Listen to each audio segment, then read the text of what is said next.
Hello everyone. Hello and a very warm welcome to all of you.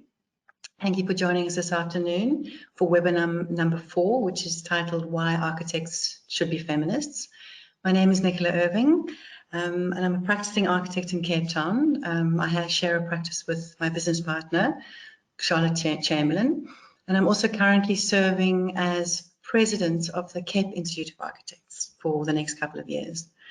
As I said before, this is the 4th webinar in a 6-part series brought to us by the SAIA, South African Institute of Architects Transformation Committee, and it's sponsored by Safel Steel.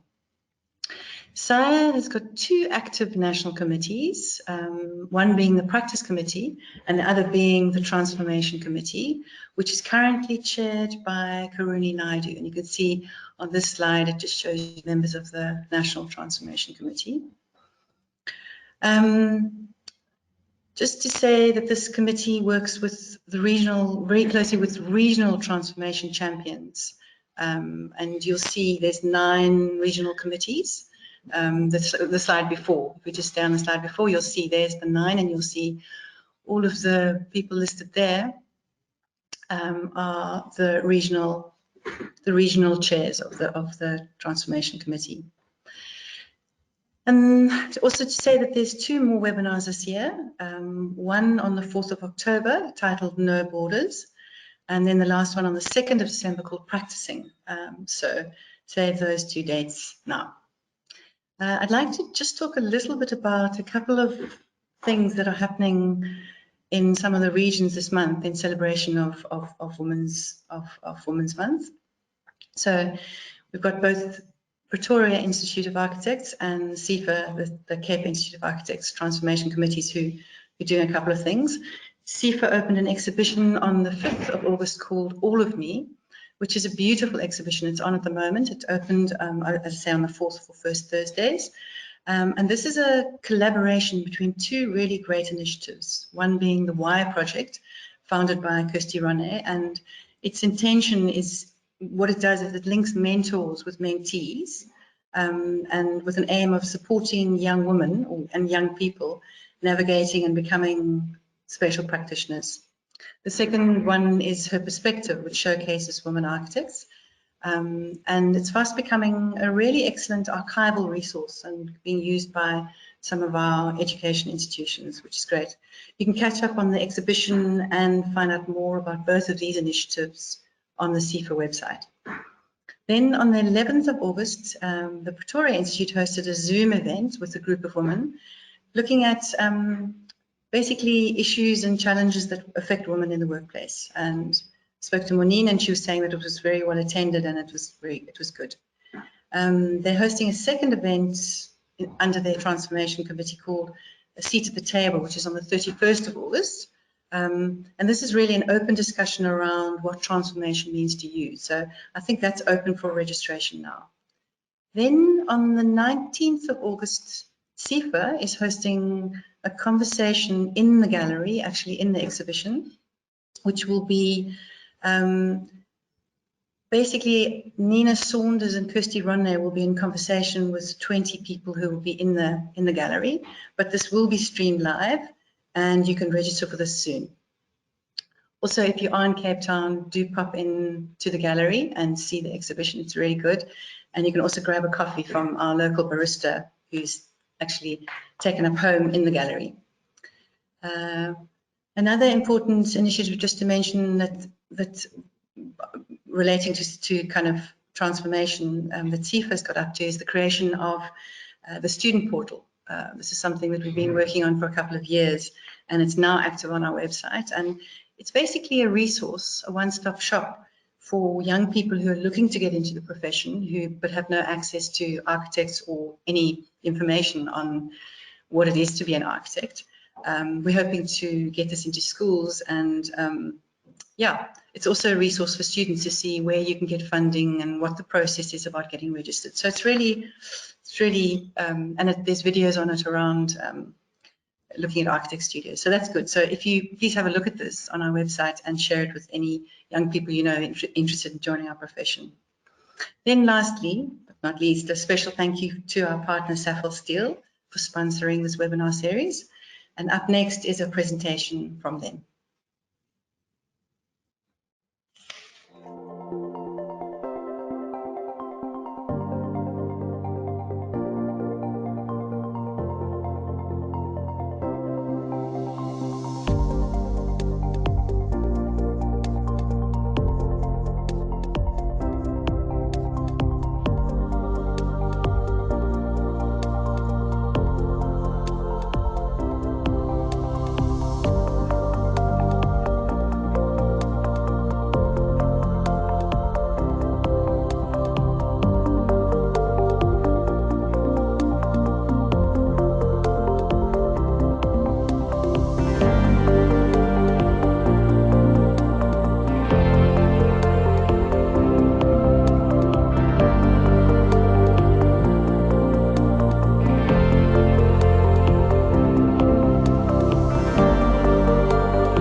Welcome, everyone. I'm Karuni Naidu. Thank you for being here today. I'll start with a little poem so we can relax and get into the webinar. It's called Walk, Sister Walk by Lebo Mashile. Walk, sister, walk, until the emblem of purpose is sewn to a beauty that shines just for you. Teach, daughter, teach. When you are tired, when you are hungry, when you are scared, when you are not seen, when the truth slips through your fingers like a skin of a snake. Play, mother, play, to forget the weight of the waters that carried us. Listen, lover, listen, to mountains that speak without moving, green as the life inside you, sun-soaked as the one who lies beside you. A feast of miracles awaits those who know you by name, woman. I will introduce today's webinar and the theme and the purpose of why we've chosen the title, just to give you a sort of an outline of what the afternoon will be. The title of today's webinar is inspired by the 2012 quote by Chimamanda Ngozi Adichie, "We should all be feminists." Some hold the view that battle for women's liberation has been fought and won, and women can now choose their own destiny. To some, feminism was a hostile to men and irrelevant to most women's lives. Others denounce these views as selfish, ignoring the needs of women who are still struggling. They urge women to remember the radicalism of second-wave feminists and unite to dismantle the patriarchy, the cause of women's oppression across the world. Simultaneously, the entrenched critics of feminism expressed the view, as they had for decades, that feminism was nothing more than an attempt by women to assert their supremacy over men. In the midst of this, high-profile women like Chimamanda Ngozi Adichie began to promote feminism as a matter of common sense. With the basic motto of equality between sexes, they posed the question, who would not be a feminist? They proclaimed that they were feminists and that everyone else should be. Distilling feminism down to a fundamental message of gender equality would have an advantage of being easily understood.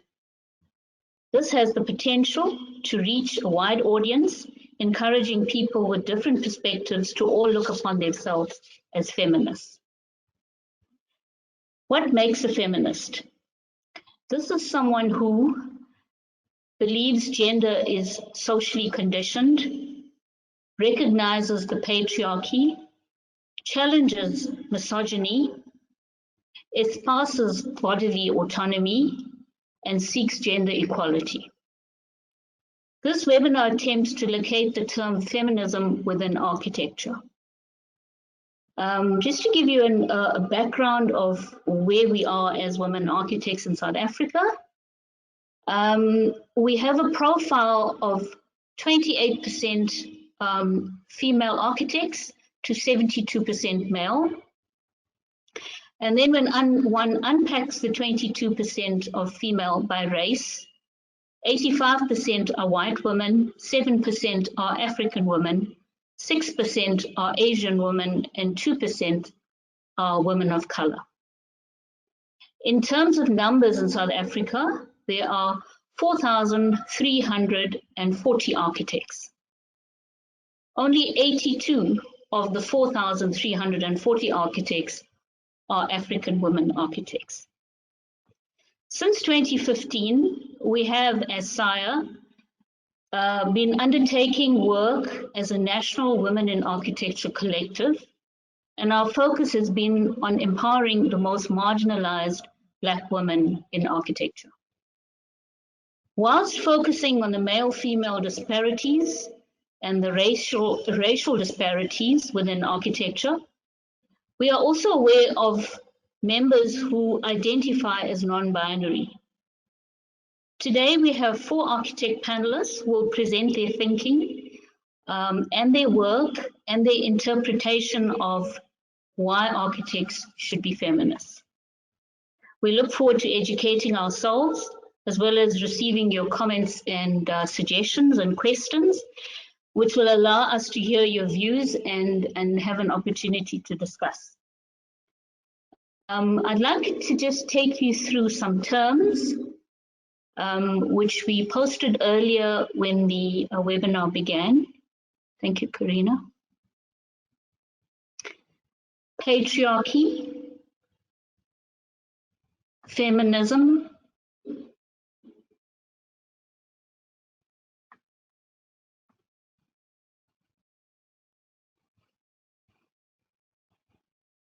next.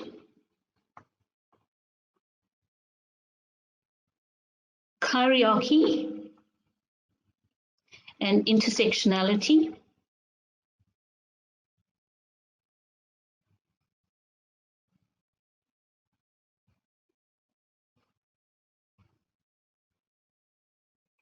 Liberal feminism,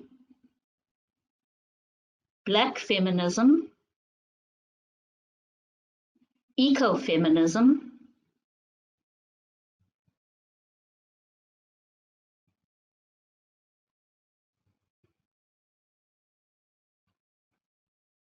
next, radical feminism,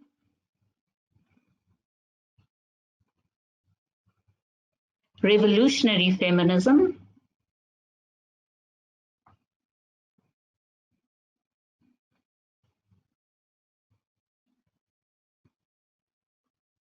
trans feminism,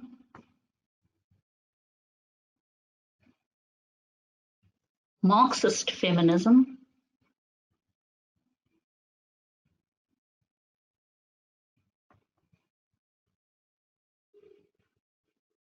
first wave feminism, second wave feminism,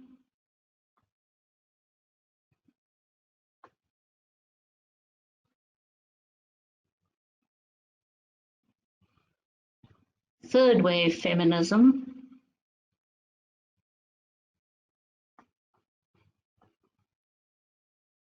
post-feminism,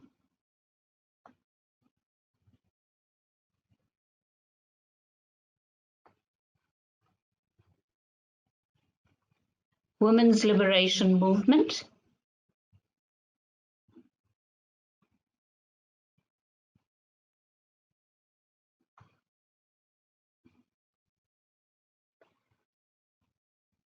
alternate spellings of women,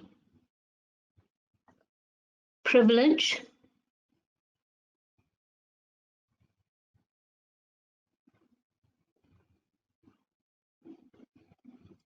the other,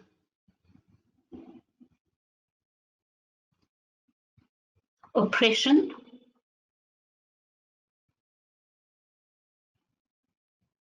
empowerment,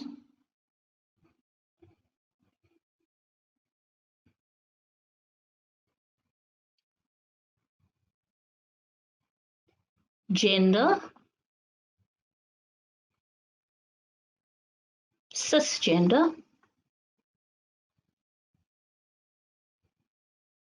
LGBT, LGBTQ, LGBTQ+,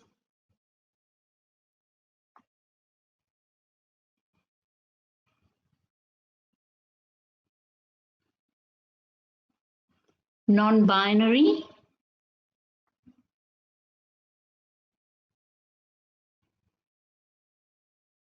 gender fluid,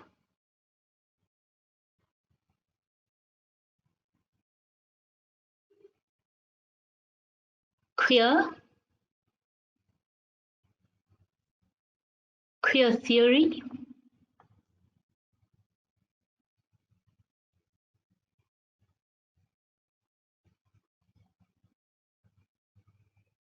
capitalism,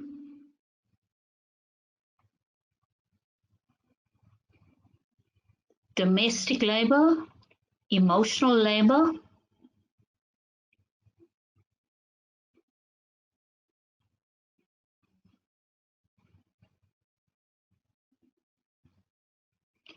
post-colonialism,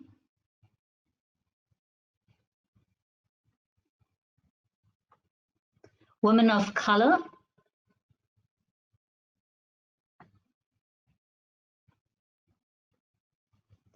sexual politics,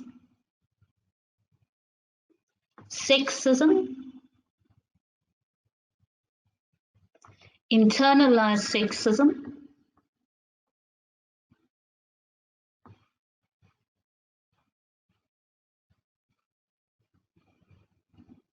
male chauvinism,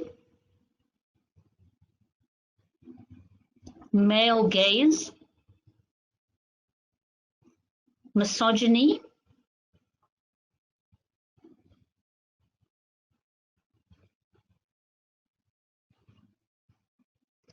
microaggression, eve teasing,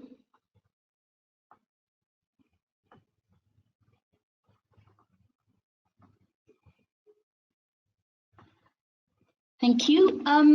The purpose of taking you through that is that the topic of today is not something that we are familiar with as architects. So we thought that we would share those terms with you so you would have an understanding, because a lot of the presentations that are taking place today would use some of those terms. Please keep them with you and use them in your vocabulary. I will now introduce you to our next first speaker, Dr. Diane van der Westhuizen. Diane is Associate Professor at Wits University in Architecture and Urban Design in the School of Architecture and Urban Design. He also has a practice called Deva Architects, professional degrees from both Free State and North Carolina State University, and a PhD from the University of Michigan. He currently teaches post-contemporary architecture theory, urban design theory to postgrad students, and classes often cover topics such as feminism, gender, queer theory, and architecture. The title of his presentation today is Gendering Architecture, Gender Issues, Research in Design. Dion will present on the design research in architecture that shifted the paradigm from women's issues to gender perspectives, useful for all professionals in the field. Learning from the work of Karen Frank and others, the presentation talks about the role of gendered thinking in design, particularly in understanding clients, design processes, design opportunities, and critical practice and research. I'll hand you over to Dion.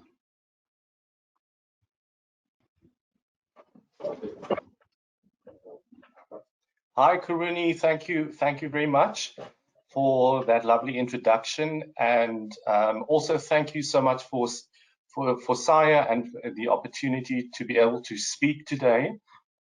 Also, the Free State chapter and Valka Loubse for introducing me to this wonderful group of people. Can I check, Karuni? Can people see my slides? I can see it. I think you're good to go. Great, thank you. Thank you. So my presentation, I will give you, provide you with somewhat of an overview of the research in feminism and gender in architecture, mostly from architects and scholars who've either taught me in North America or whom I've encountered at conferences. So my purpose here today is to start to show some of the provocative and exciting possibilities of a gendered lens for design and research. Scholarship in feminism has spanned a broad terrain over 1.5 centuries, changing the complete social and cultural landscape of society all over the world. Feminist movements are often described to follow 3 to 4, depending on who you speak to, different waves of activism, aiming to change the condition of women and the marginalized towards a more equal society.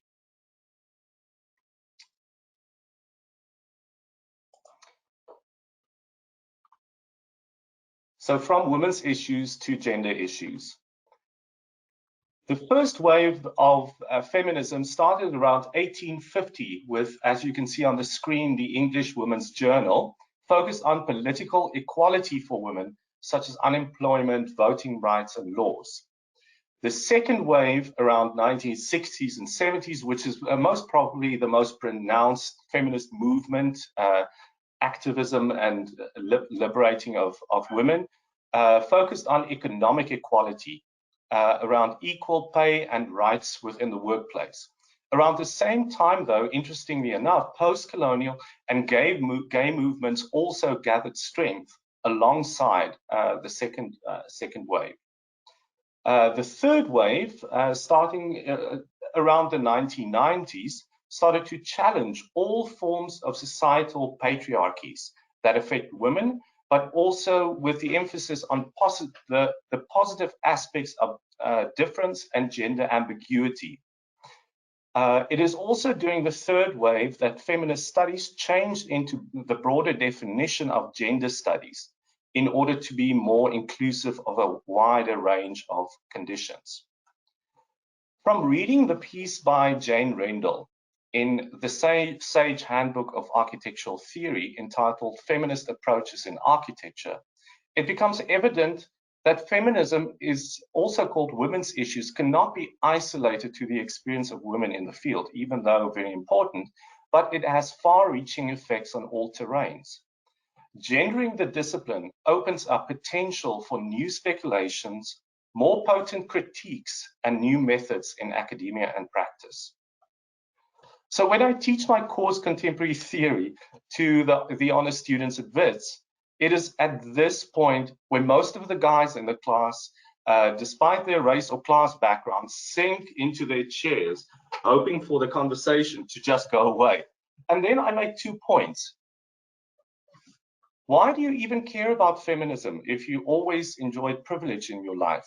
Is it just because it's the right thing to do? Yes, of course, architects should care. But from another point of view, in a diversifying world and architecture as an influential form of social art, how can you assume that all your clients will be just like you? Or is there more? So what opened my eyes as a student of architecture was an incredible course on feminism and gender at North Carolina State University, where we used the book Paradoxes of Gender by Judith Lorber as a key text. The course showed normative gender roles across cultures of the globe as inherently different and constantly changing. We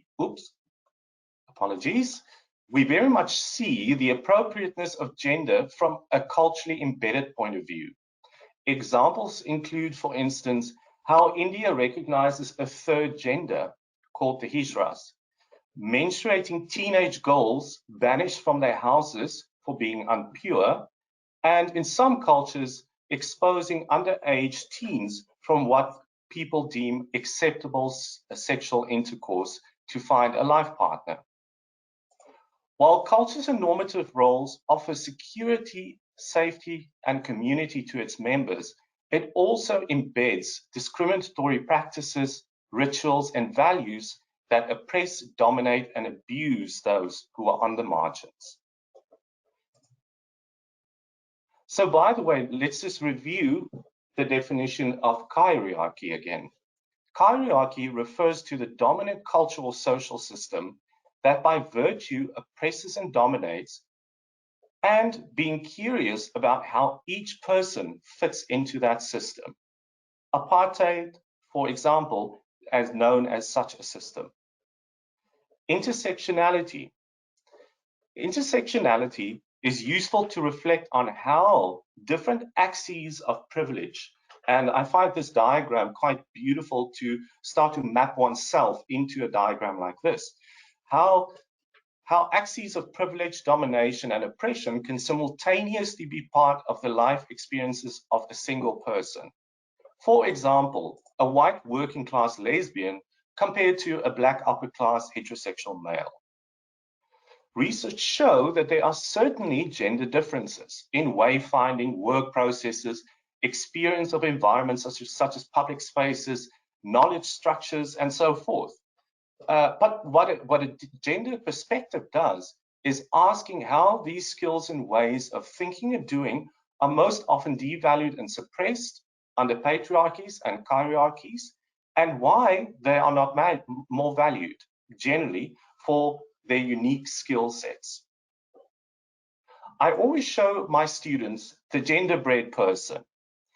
As gender differences result from a complex interaction between nature and nurture, biology, hormones, environment, socialization, experiences, and societal structures, and certainly us as architects should not be even be able to talk about those issues. What the theorist Judith Butler and perhaps Michel Foucault in his book The History of Sexuality asserts is that male-female binaries is a mere politically useful social construct in the hands of the powerful.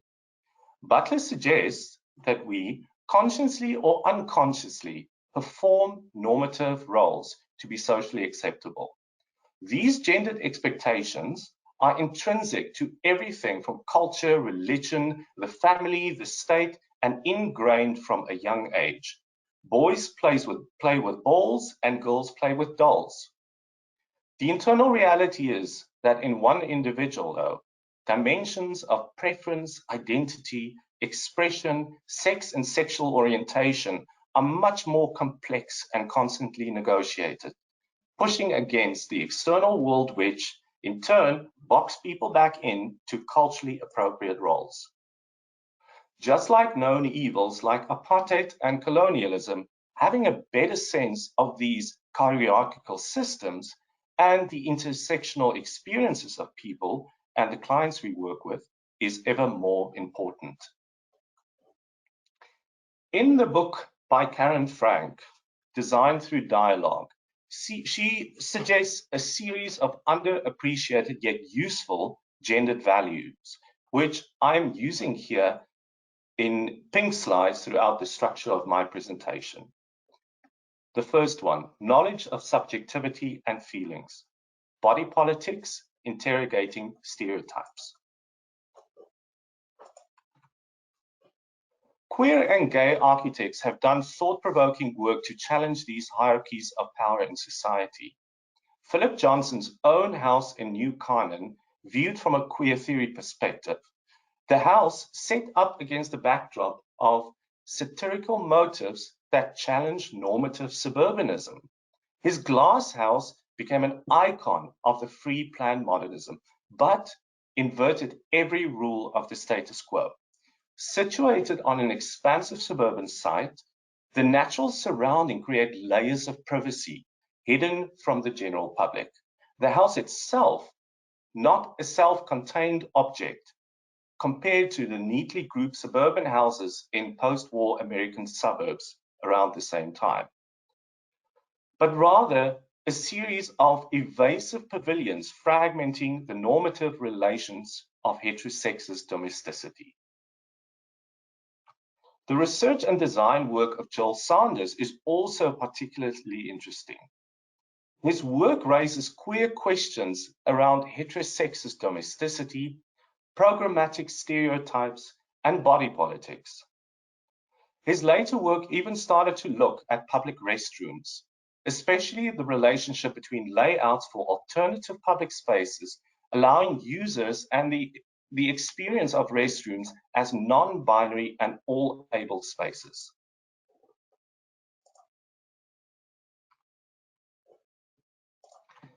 However, these approaches have remained mostly hidden from mainstream architecture.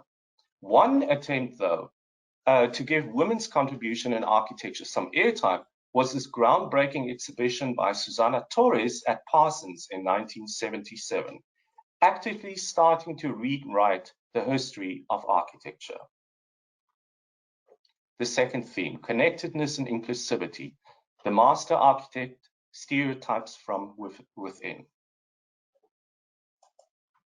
Architectural education leading into the practice of architecture still struggles to overcome the traditional master apprenticeship style of teaching from its own modernist past.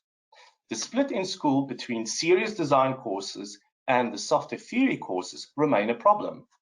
Design courses rely on the master architect with tacit knowledge of how things should be done, often not verbalizing why this is so. Explicit knowledge, or now called evidence-based design, subject to questioning, interrogation, open-endedness, are all considered in the theoretical, social, and cultural subjects, which appear to have more time to speculate and raise open-ended questions. As Julia Roberts describes, students in design studios are expected to take on an out-of-body position, trying to emulate the experience of the master, rather than solving the problem of design through their own experiences. In fact, in the recent pandemic, we have been struggling with similar issues, now having to teach design courses online to students that cannot access sites and actually speak to people and interact with people. Feminists started to interrogate the patriarchal master architect, exploring connections between implicit and explicit architectural knowledge, and feminism also started to shake the industry to its core. In practice, we see the patriarchal master architect looking down upon the world from a bird's eye view, socially engineering the modernist society en masse. Or social housing projects that at the same time show three similar looking dudes standing around an alleged social project, saving the world from a housing crisis from a comfortable distance and comparing the size of their skyscrapers. Given this, the catchphrase form follows function became a complete misrepresentation. The use and embodiment of places remain an abstraction in the designer's mind, an abstraction that clients need to be educated in.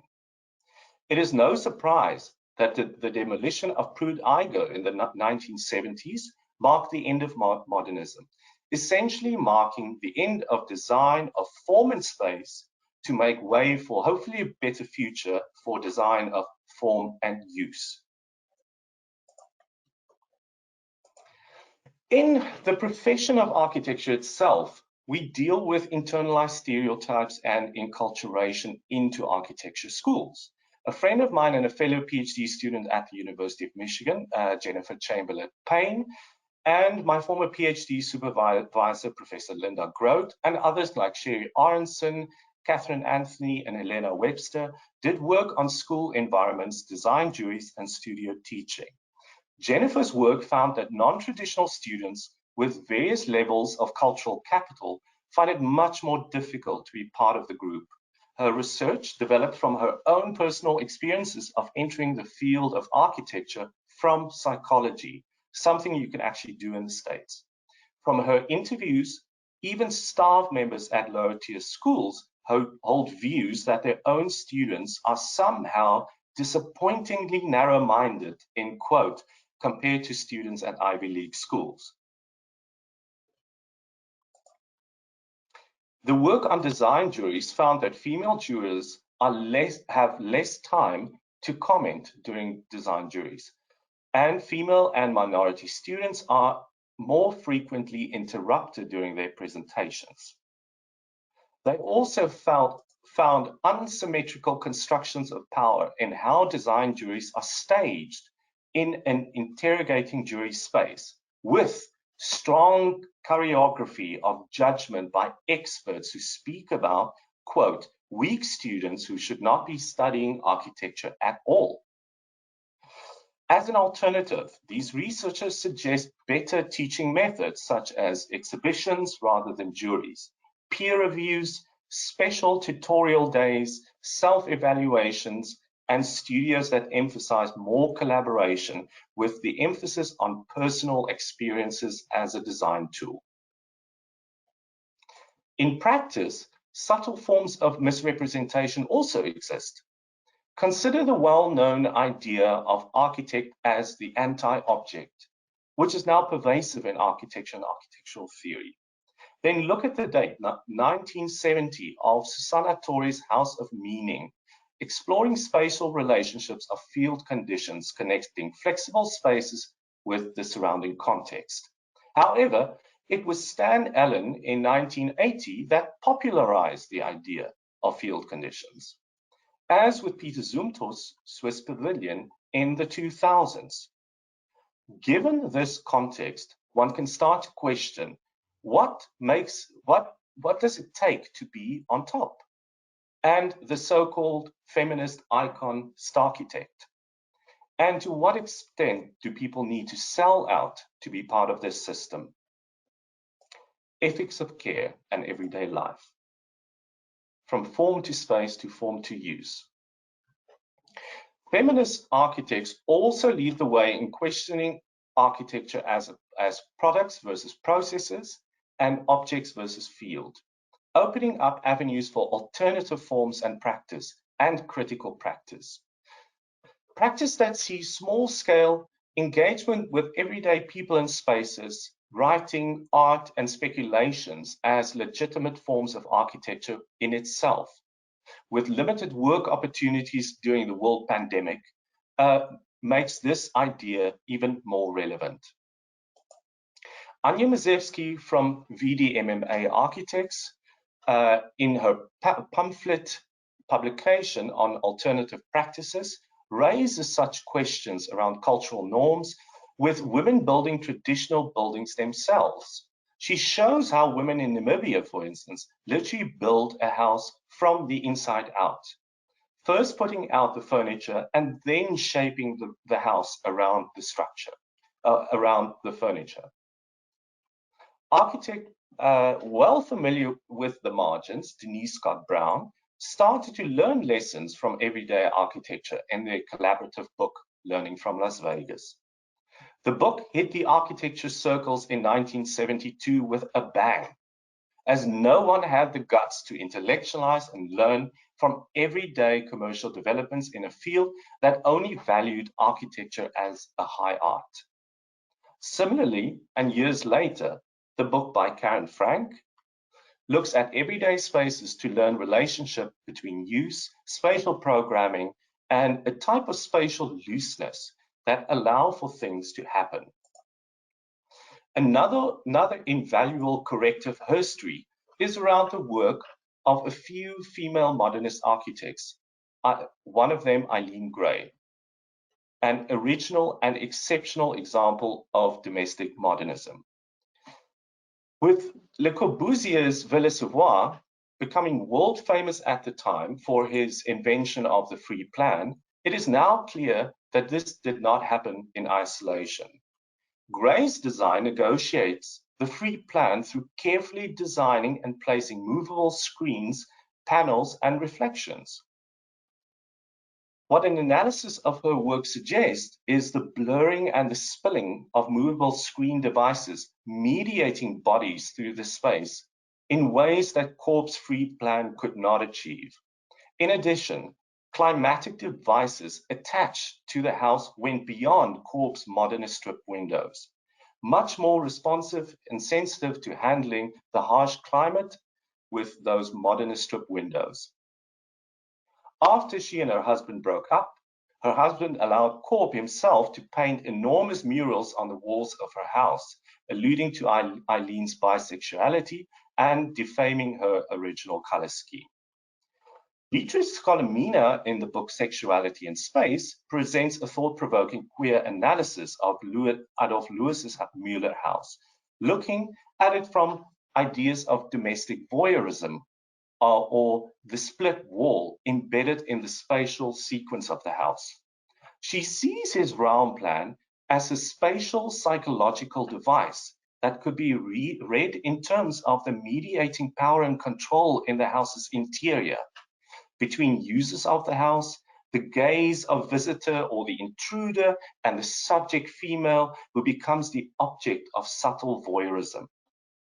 The house is seen as a sequence of animated theater boxes where the enactment of shadow, light, silhouettes are played out in a voyeuristic game between actor and audience. Value of complexity and flexibility, clients and the design process. Lastly, I'd like to focus on how gendered debates raised opportunities for more explorative design processes and design thinking, especially how architects were to relate directly to their clients, communities, and users of buildings. Studying under Henry Sanoff in the early 2000s, and engagement with Karen Frank at design conferences exposed me to these alternative ways of thinking.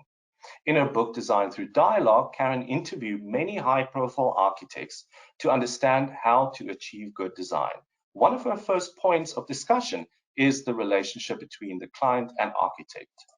In the design of the Salk Institute, Louis Kahn and his client, Dr. Jonas Salk, shared a common belief in architecture as the measurable and the unmeasurable, by creating community through linking, and I quote, human intellect and spirit, unquote.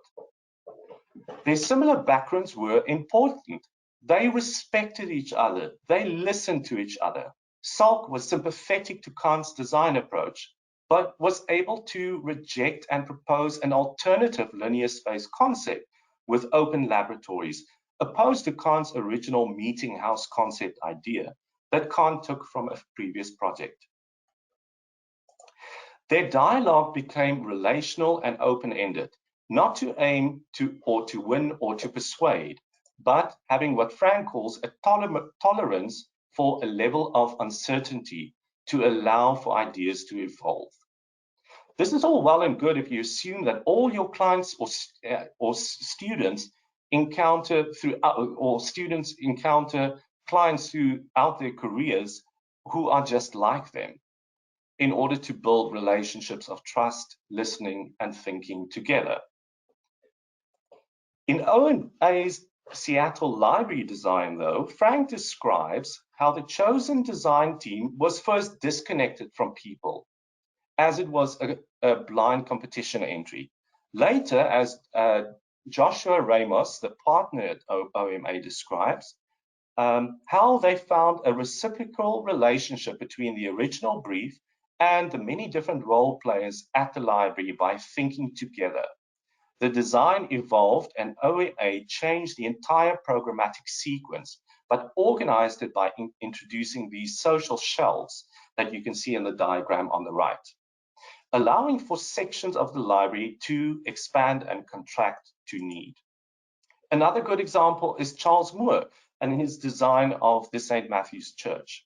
No other architect was interested to take on the project since it required a significant amount of community participation. Through this design process, Charles Moore was able to let go and have the design evolve through dialogue with the parishioners, often with very strong and conflicting preferences. The design task became one of facilitation of people to understand everyone's particular aspirations through a series of information gathering exercises, as you can see on the right. Charles Moore knew that the importance of what Francis Downing calls image banks. These are past memories, experiences, and preferences, even from childhood, that the minds of the architect and the client alike bring to the table in what they want to see happen. The design process included several facilitations where the architect manages conflicting needs, negotiated and guided by the architect, stepping back as an expert, but rather facilitating possibilities. To be an effective architect that listens, one needs to become aware of the inner world of the self and the client to extract the meaning from those images and implications for future designs. What is significant for me of Frank's book, Design Through Dialogue, is that she does not only focus on women architects. However, in practice, women architects are more inclined to follow these alternative processes, and the feminist literature documented this in careful ways. So to conclude, I would like to just remind you of the points I used to structure the presentation. Knowledge of subjectivity and feelings, connectedness and inclusivity, value of ethics and care and everyday life, and value of complexity and flexibility. Thank you so much for this opportunity.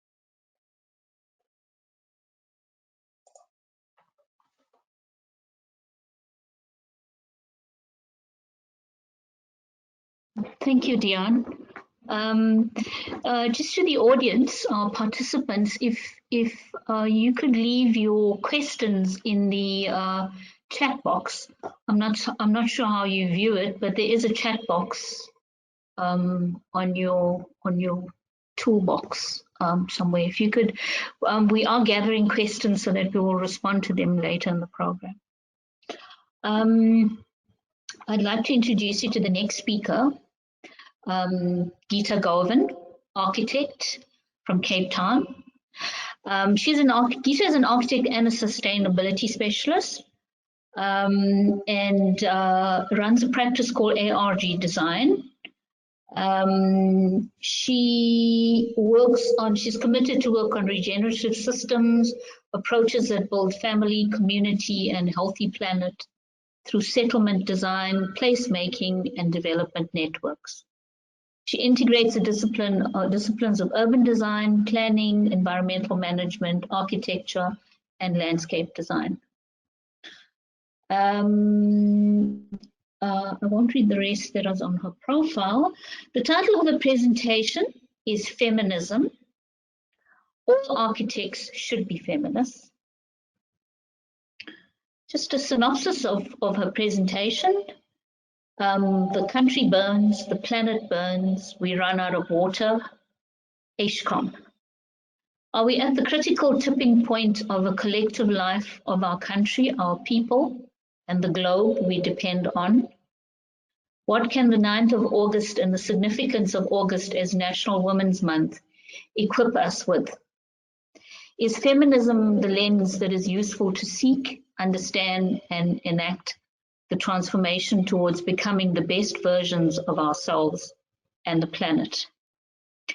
Maybe it is about reconnecting to the feminine energy in all of us, to love, to dare, to be willing to fail, and to act with courage anyway.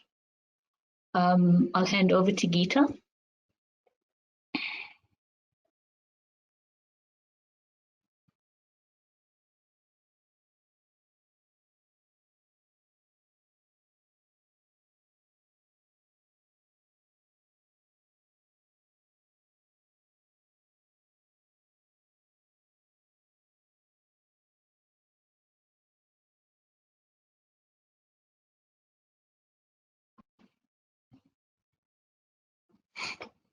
Rita, if you can just switch your mic on, please, when you're ready. There we go.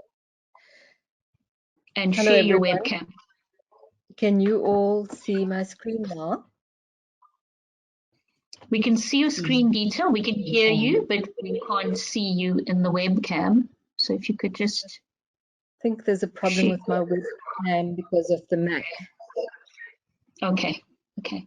So I'm afraid you'll have to have this without my beautiful face. It's fine, you can proceed. Unless somebody can help me work it out.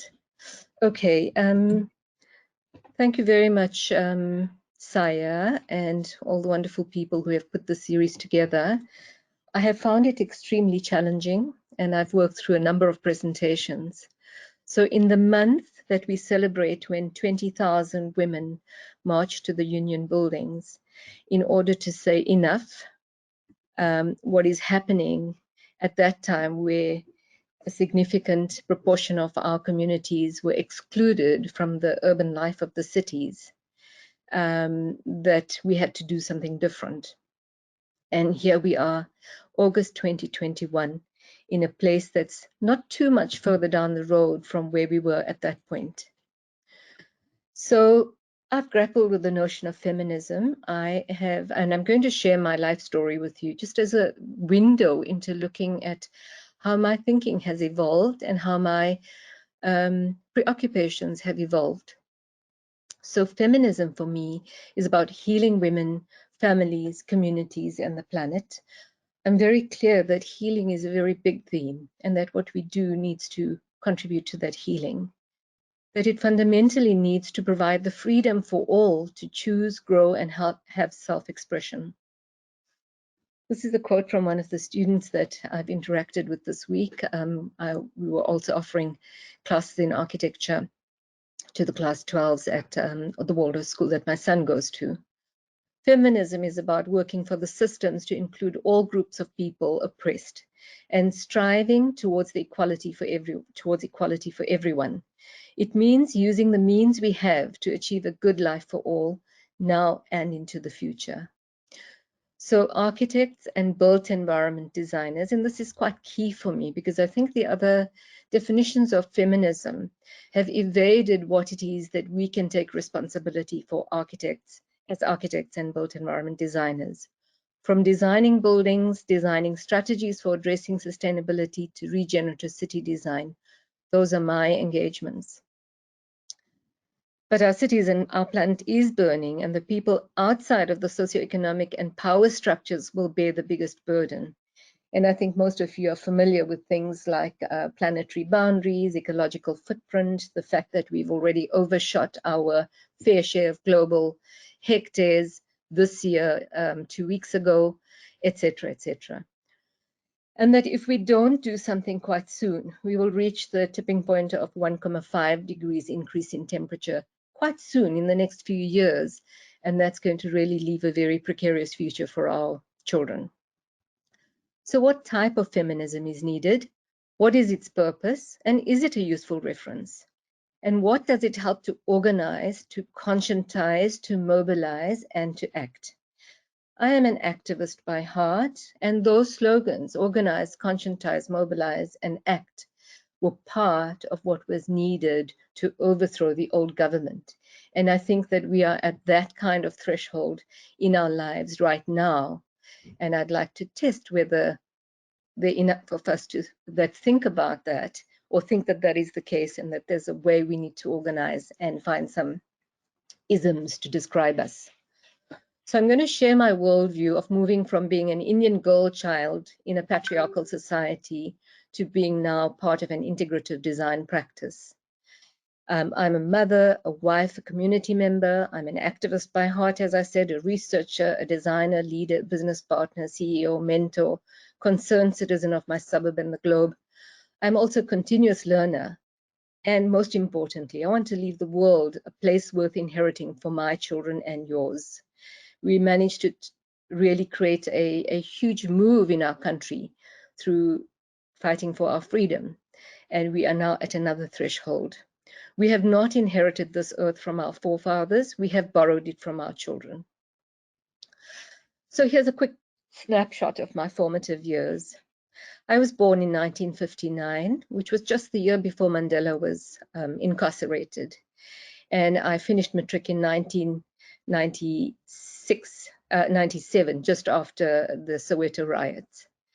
I lived in an illegal mining town, and I was very clear that I was an Indian girl with a destiny to be married and have children, and that was the end of my ambitions.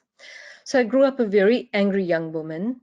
I was taught African nationalism and what it meant in terms of the breakdown of societies and the division of the spoils of colonialism.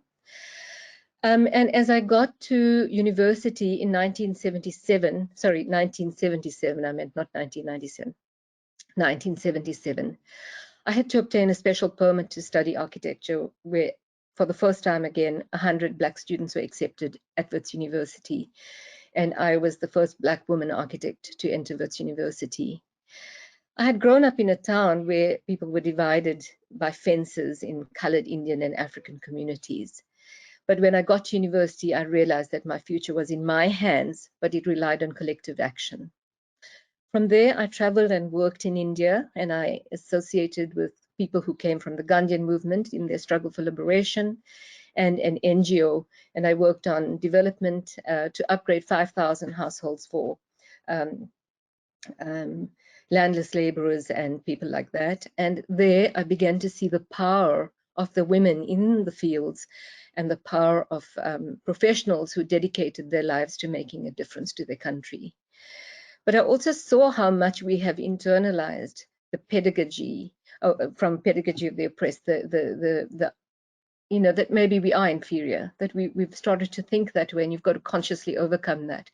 So Black consciousness, feminism, etc., were very important concepts and ideas and movements that began to shift that thinking. When I graduated in 1986, please forgive me, I was in such a panic trying to get this presentation together. I've got my numbers all mixed up. I worked for a multidisciplinary practice, which looked at the spectrum from buildings through to settlement making.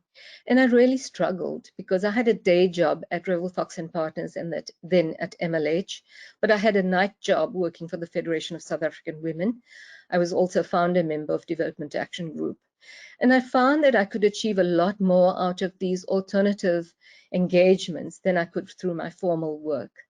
And I was very clear that I identified as a Black woman, and that professionals could play a role, but more outside of the constructs of our profession than inside of our constructs of our profession. However, it was important, having earned this degree, to see how I could put it to use. So I was invited to be on the Provincial Housing Board by the provincial government in the Western Cape in 1994. I was also a founder member of the South African Black Technical and Allied Careers Organization, where there were very few women.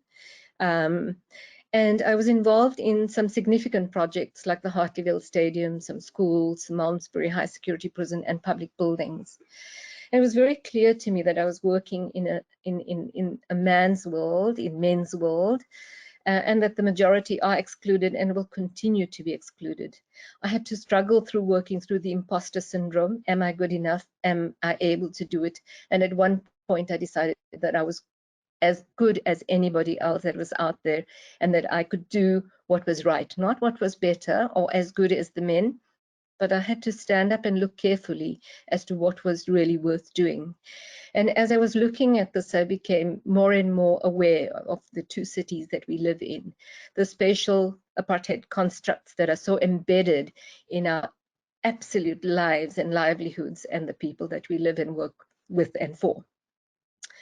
So then I moved on to the fourth step in my journey, where I decided to take on sustainability research and practice. I started looking at sustainable materials, water, energy, waste, food, transport, biodiversity. I joined the Sustainability Institute and started building a sustainability network. I started understanding that there were limits to growth and that doing the same thing will not get different results. And then finally came motherhood, which was a wonderful pause in my life and a very challenging one. I was unhappy with the world around me. I had not managed to make a difference in the lives of the people who were oppressed and left out of the system, although I was trying very hard. At that point, I was involved in the Lyndok Eco Village and the Sustainability Institute, and that was an intentional community trying to bring together people of different incomes and disciplines, looking at green building, public buildings, transport architecture, etc. And the constant question I was asking was, how do we take charge of the impacts of the built environment so that people, planet, and prosperity can be focused? And where and how can I make that difference through the work that I do? I was clear that as a Black woman, I wielded more power than I knew how to drive, and that I needed to use my voice to make that difference. So I took a bit of a pause to really think about and read about sustainability. And then I joined ARG Design, where we decided to take on sustainability by design. I continued to grow my access to expert networks, and we focused on making every building sustainable. But very soon we reached the limits of that. And when I did a 10-year evaluation of the work we did, we had still not made a significant difference to the lives of people at large. But I was becoming more aware of the role of integrative and interdisciplinary practice. So through the 2 steps of motherhood, I have 2 children. Through the 2 steps of motherhood, sorry, my slides are not progressing as I should. I had a pause and I got a chance to really think about what is it that we're doing. I never stopped working. I've always continued working, both in architecture and in settlement planning. And I realized that we had to make a bigger difference, that the pace at which the breakdown of sustainability and the limits to growth that we were grappling with was increasing at a rapid rate. And I understood myself to be looking at social justice and feminism at the same time. But those words began to mean less for me as I reached out to a global community, also grappling with this understanding of what we could and should do. At that point, we designed the Tsoga Center, for which we won a global a regional award, leading to a global interaction with amazing people through the Wholesome Awards. We also engaged from 2004 to 2010 in 15 settlement upgrade development frameworks, policy advocacy, more research and collaboration to create bigger shifts. I served on numerous jury panels, and I also engaged with the fact that our planning, design and delivery frames are disjointed and really failing the poor. I knocked at the doors of provincial government every year, and I asked them what they were doing in Kosovo and informal settlement that I decided to follow from 2008 until recently. And as I traveled to 65 different cities around the world through conferences and jury panels, I met mayors, urban designers, planners, and sustainability experts to see what they were doing. And I realized that we needed to make the bigger moves at the city level, at the sub-regional level, while we were still doing the work at the local level. But very clearly, our cities were not prepared for the pace of urbanization that we've gone through since 1994. And as I looked at how Kosovo densified and we mapped these informal settlements in Cape Town, we were hugely alarmed, but we were one of very few practices, if any, that was really looking at that closely. And my conversations with provincial government and the city of Cape Town continued, and I tried to support them where I could through tenders and also just through dialogue around how we began to address some of these kinds of issues. What I realized is that we have two separate constructs for the way in which we work with our two cities. We have engineering services and emergency services that deal with informal settlements, which represent about up to 1/3 of the population of Cape Town. And we have SPLUMA and urban design and various other constructs that deal with the affluent city that I live in. And that there's a limit to the government inputs. They're doing the best with the resources and the officials that they have. My development frameworks have never been implemented, and various of the projects that I've been paid fees for have not been implemented. In the meantime, I began partnering with contractors and also with developers. And in the last 5 years, we have delivered 300 affordable paka greenhouses instead of the poles and zinc that's delivered to emergency housing for people who have suffered from floods or fires. I also took on the study of regenerative systems design through the Regenesis Network in the United States, and I'm part of the practitioners network there. And we engaged with the design of West Cape, which is now called Milkwood, Wilberforce Town in Nigeria, and other towns. I have continued working in Kosovo, which for one of the densest informal settlements in the country, still has not really managed to achieve very much.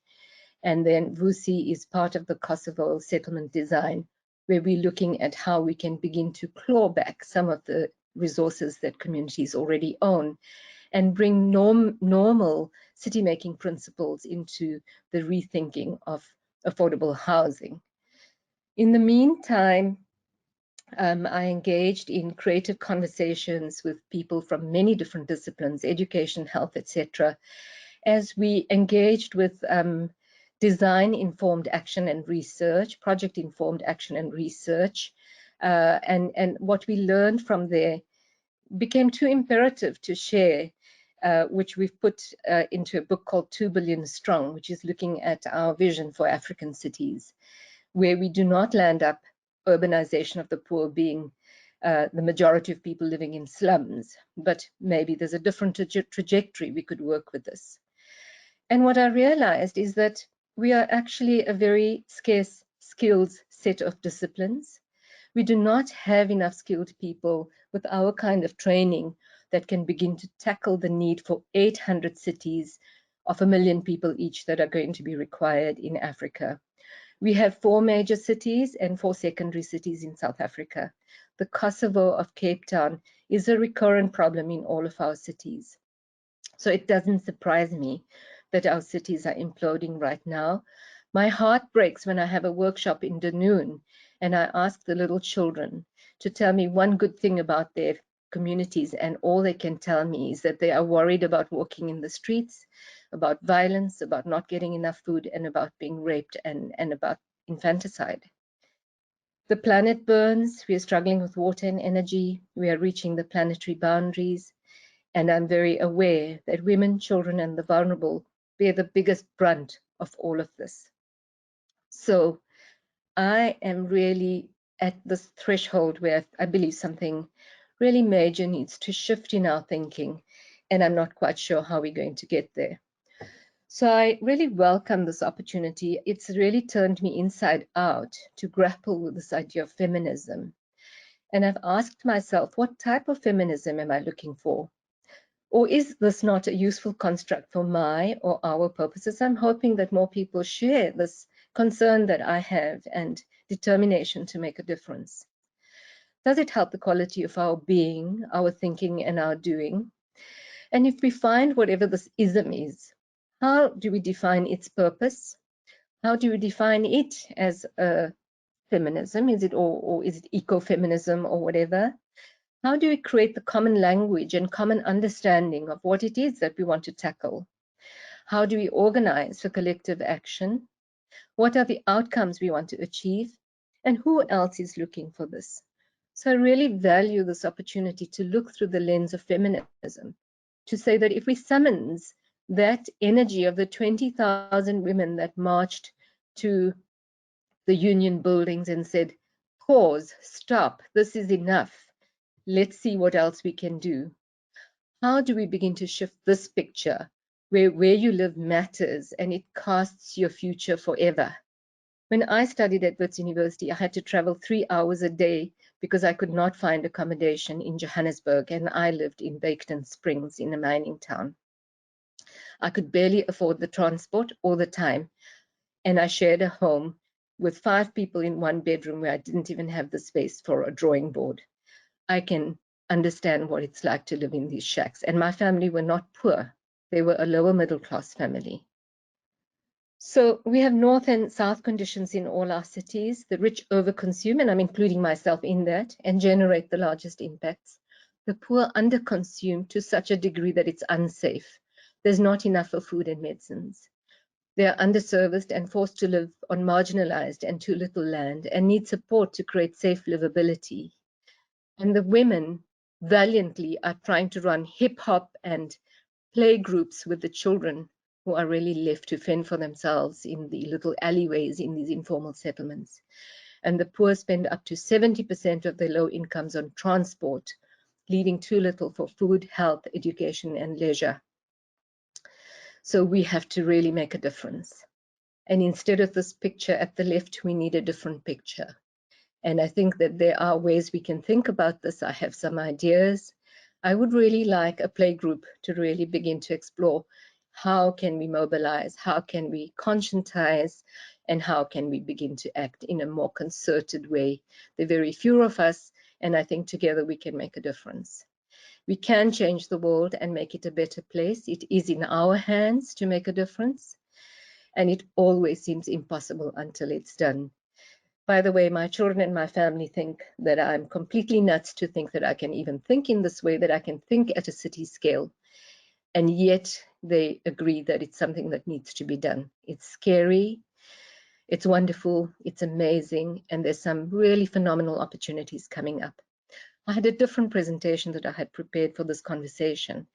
And in it, what was heartening was to see that the decisions we make around the built environment in our cities can shift this trajectory from a destruction path to a regenerative path.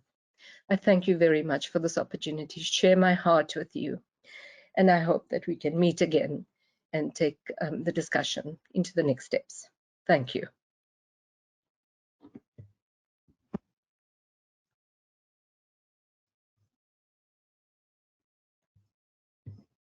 Thank you, Geeta. You did change your presentation, and I was looking for your slides, but thank you. They did pitch up at the end.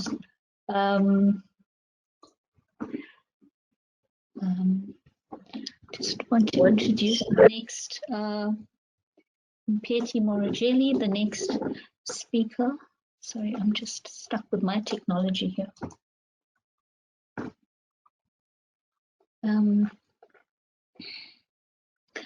Mphethi Morajeli runs a practice called MMA Design Studio in Johannesburg, based in Johannesburg, and has a strong portfolio of institutional, cultural, and educational projects. He qualified in architecture at UCT and completed his Masters of Science at Bartlett in London.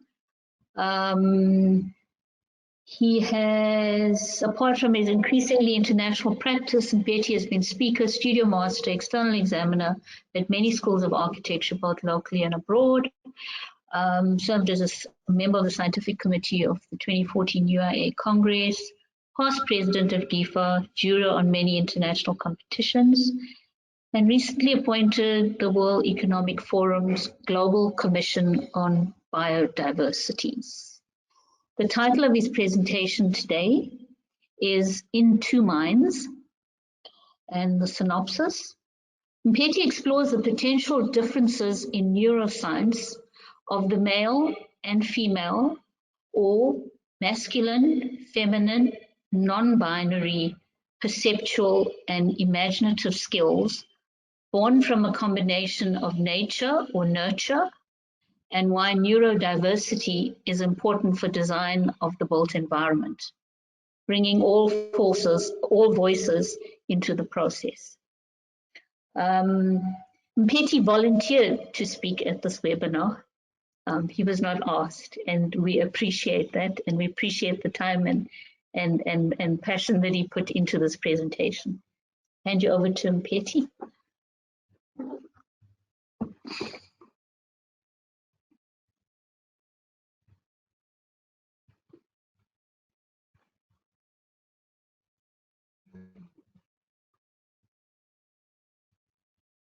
Okay, good afternoon, everybody. I hope you can see my screen.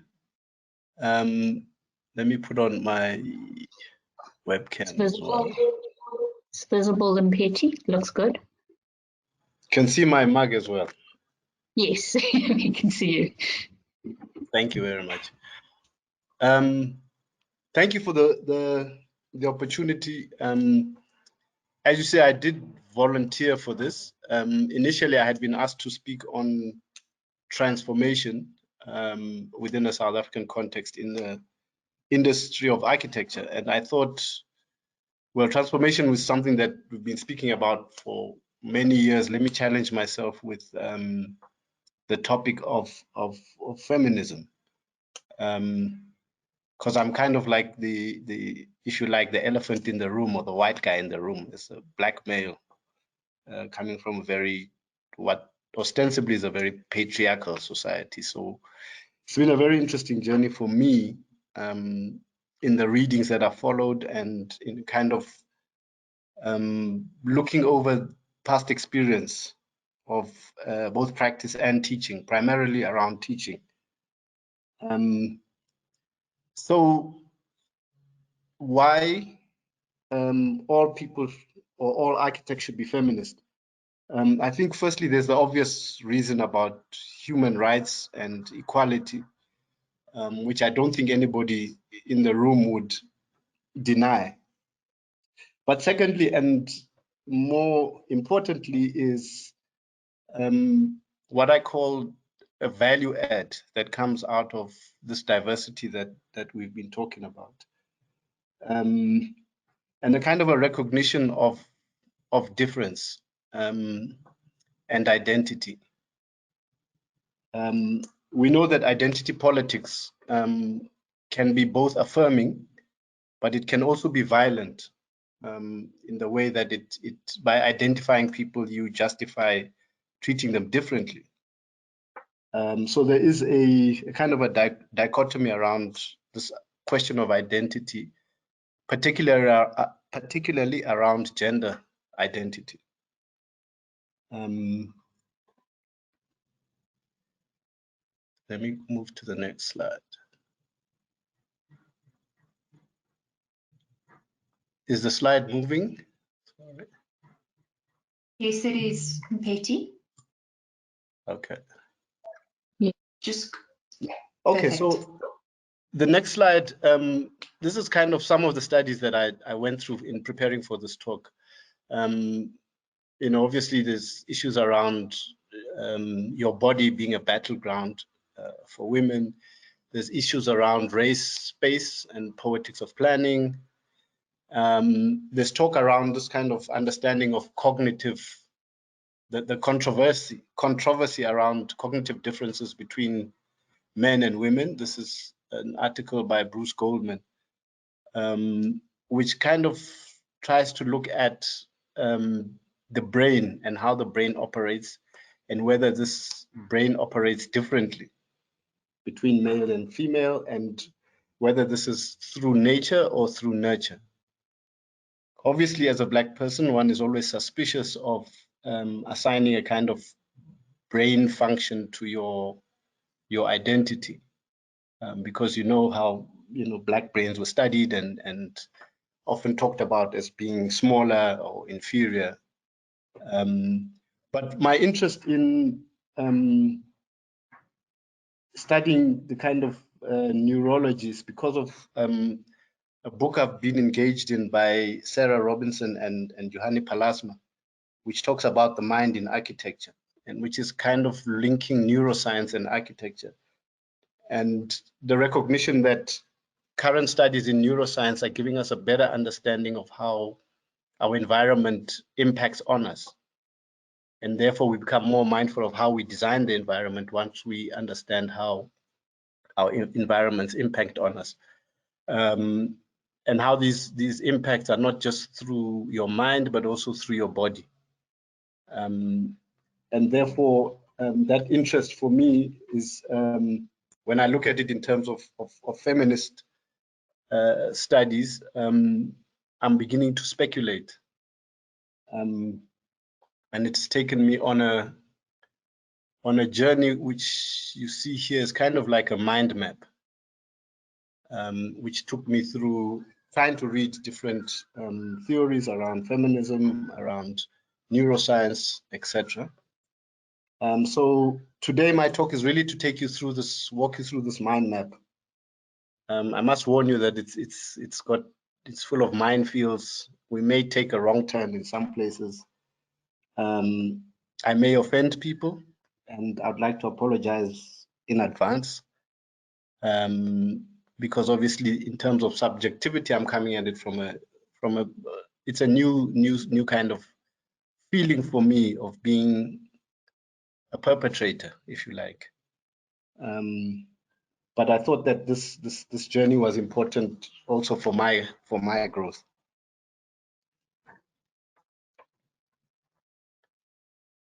So as I said, my experience of discrimination coming out of being a Black person in South Africa, and the resistance to discrimination kind of posits a sense of intersectionality, which is the various forms of discrimination that Diane had been talking about.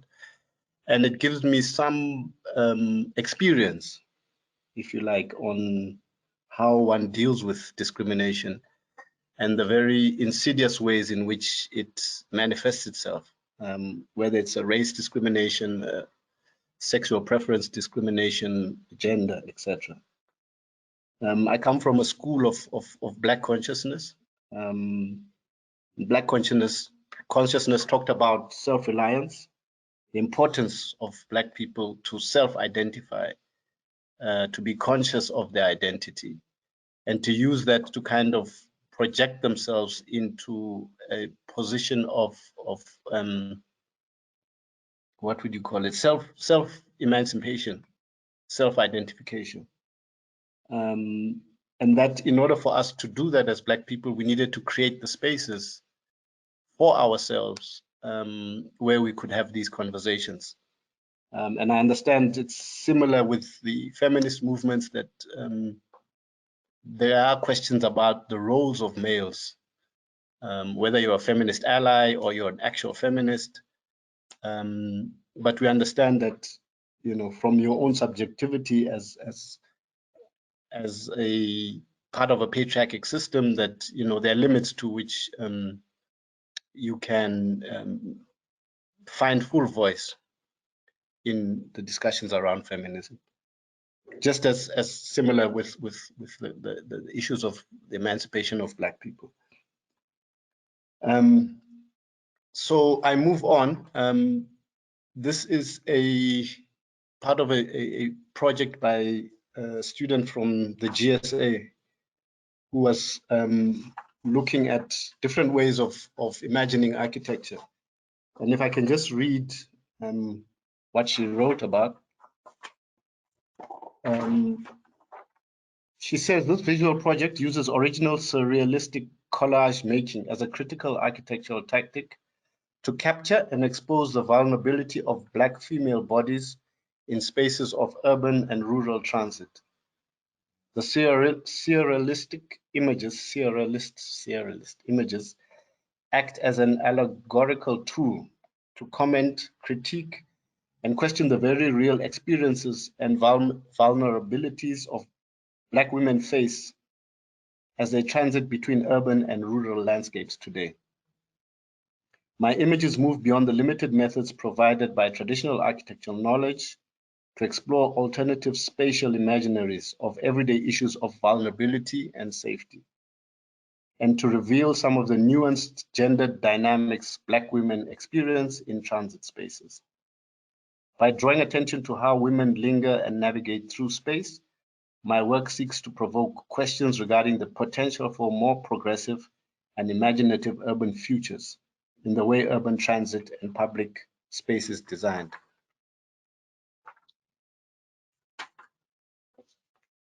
So this talks a lot about something that perhaps I would never have been conscious of, the idea of the male gaze, particularly in hyper-masculine spaces like taxi ranks and public spaces. And especially coming from what on the surface seems like a very patriarchal society, the African society. So again, it's building up an argument about the importance of the voices which normally would have been marginalized, which one would never have imagined the experiences that they go through.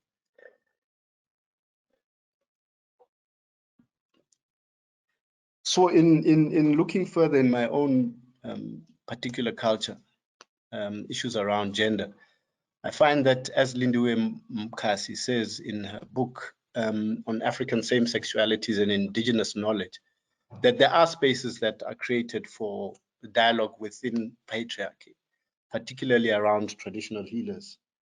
You might know that a lot of traditional healers who go on training take on an opposite persona of what their identity is. So a lot of males will take on a female persona and do things that are kind of gender related to what females would do in the culture. And you'd find that they're called ugogo, which is a grandma, as males. If your female ancestors are the ones who are dominant in your training. And there's a kind of an interesting, I didn't study it enough, but there seems to be a very interesting way in which traditional healers have understood playing with gender stereotype in order to create people who are much more intuitive and much more in tune and aligned with their environments to be able to do the work that they do. In fact, in Franco Frescura's book on vernacular architecture, he kind of shows the male and female, how male and female and gender roles are laid out within the design of traditional homes. But what he remarked on was how with the traditional healers' homes, those spatial relationships were overturned on purpose. Again, this kind of play on gender that happens within the world of healing.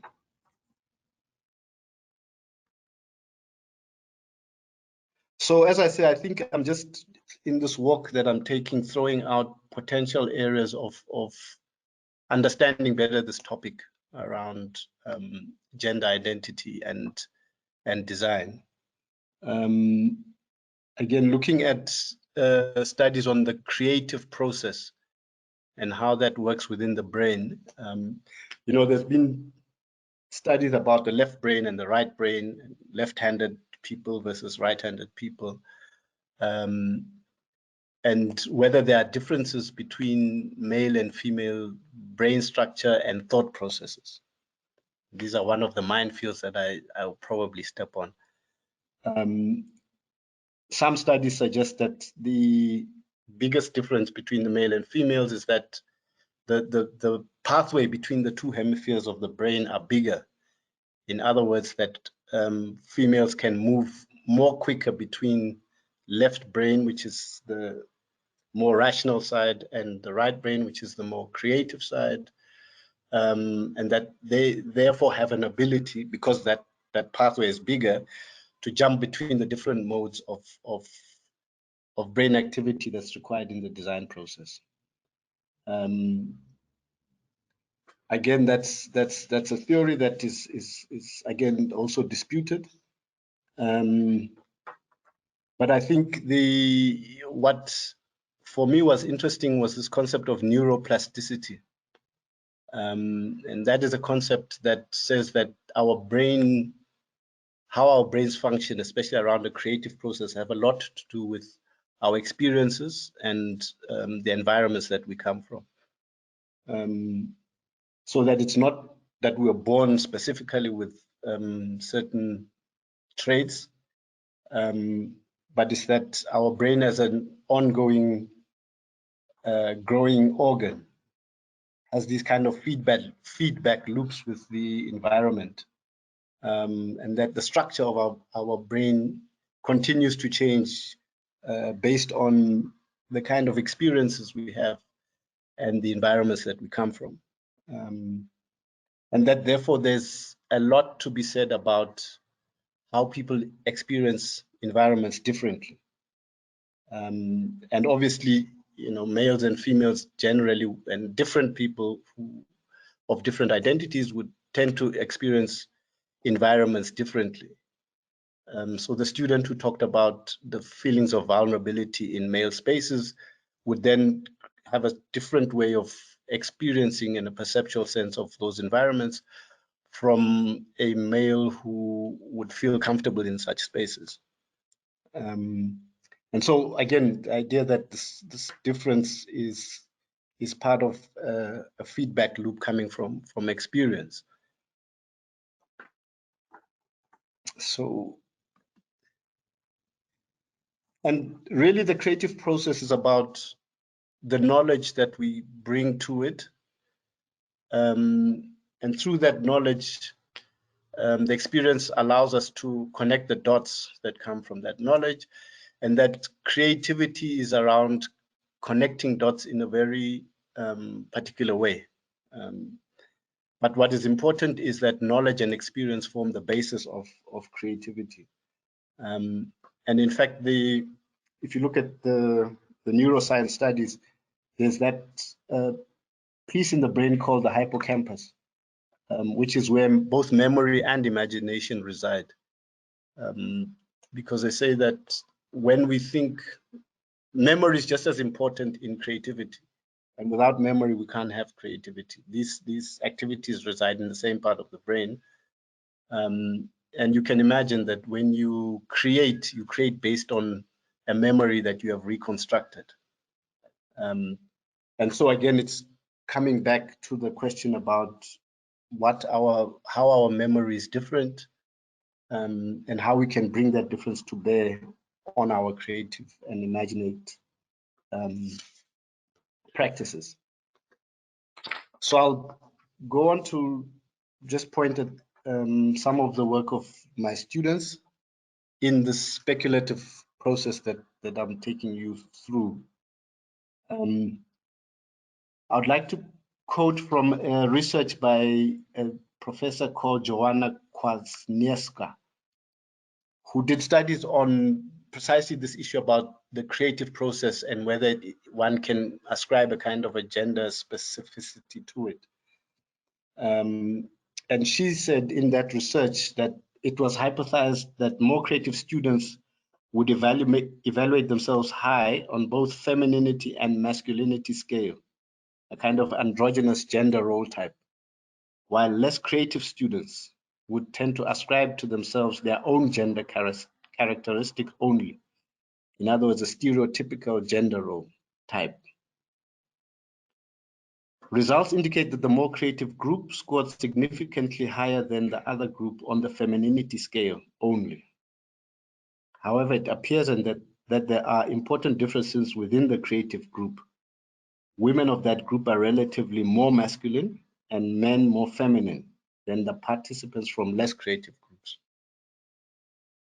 One explanation may be that creativity in the fine arts is mainly stimulated by female traits, possibly traits connected with masculinity, stimulate in women the independence and strength necessary in creative work, while female attributes such as sensitivity and delicacy are developed in artistically creative men's personalities.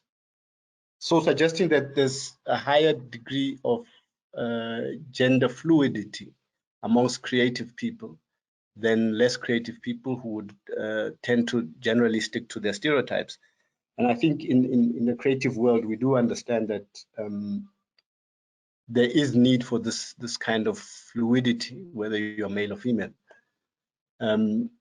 This for me has come out of a frustration I've had with teaching in, for example, Black students who come out of the township, especially the male students who come from a kind of a very masculine society where we've had to be masculine to survive in the township, finding it difficult to work with the idea of vulnerability and sensitivity. And these are, these are attributes that you definitely need within a creative process. So you kind of have to break them down and kind of get them in touch with what I would call their feminine side in order for that vulnerability, which is, how you can get people to be sensitive to the environment and to be able to design. So I'll just show you a couple of examples of student work. I will not judge them in any way. This was a project that I ran in Soweto that was really trying to take students into, the majority of students who are not aware of Soweto, into a space where, they'd have to become more sensitive to an environment they were not familiar with. The first student, who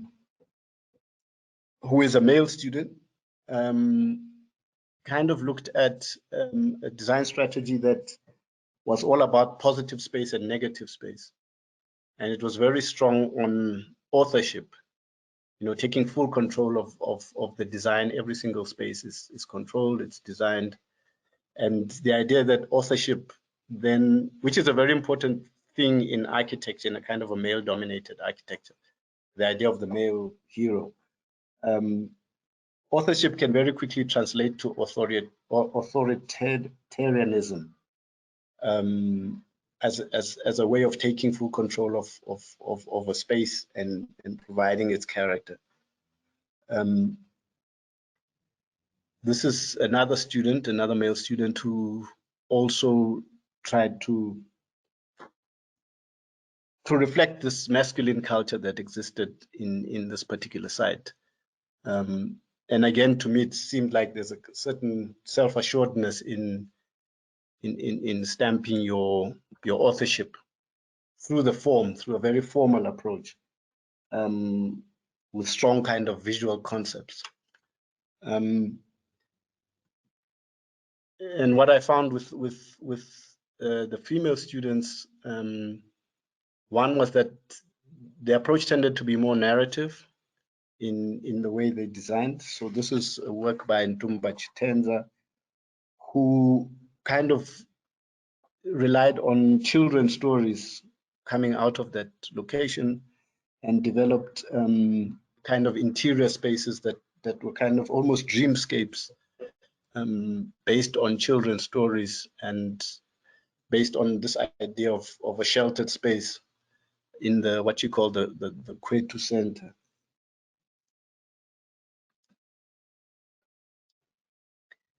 This is the work of another female student, Dominique de Gregorio, who was kind of also looking at this concept of vulnerability, and she's kind of developed a network of safe spaces and lifted them up off the ground, recreated the kind of domesticity of the township house, but translated into a field of houses that create some level of security. But her concerns are really not as formal as the previous students. So as I say, in my teaching and in my practice, I have, and this is another minefield, I have noticed differences in concern by male and female students, or a kind of difference in gendered concerns, if I can put it that way. One which is more about authorship and formality and control and order, and the other one which is more about inclusivity and more tentativeness in design.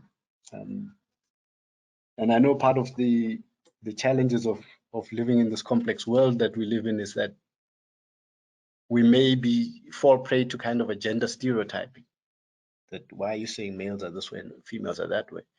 And yet when we look at how experience teaches wisdom, and the definite kind of embodied experiences that we have as different subjectivities, then it becomes clear that there is diversity of thought for me, and there is diversity of concern, and that we need to, in our practice, try and capture those quiet voices, those silent, less obvious voices.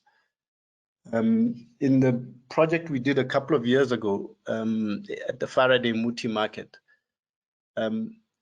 what started off as would normally do a formal exercise was an attempt to design from the inside outside, from the kind of ergonomics of how working with women, because it's predominantly a women's space, how ergonomics is very important, how people sit flat on the ground, how they need to nurture at the same time as doing business, and how there's the kind of privacy barriers work. And this for me was quite instructive in learning from the voices that you would normally not learn from. Just as an anecdote, I once designed a creche for a community in Sebokeng. And as part of the design, I organized to take a group of the community around various creches around the city, to be able to see what they thought would be useful for them and what they didn't like. And on the day that I arrived to take them in a kumbi around the city, it was only men who arrived, and they had chosen themselves as the representatives of the community, even though not a single one of them was going to work in that creche. And this is a notion of elite capture, which we had to then overturn to say, no, can we have the people who are actually working in these spaces to be part of that field trip? And there are many examples of that where, not listening to the voices of the marginalized makes your projects poorer. Another anecdote is working with another architect in our office who happened to be female, and we were designing an office in a remote space which had a gymnasium as part of the office complex. And obviously I was designing away, and the gymnasium is going to be here, the toilets here, the change room, etc.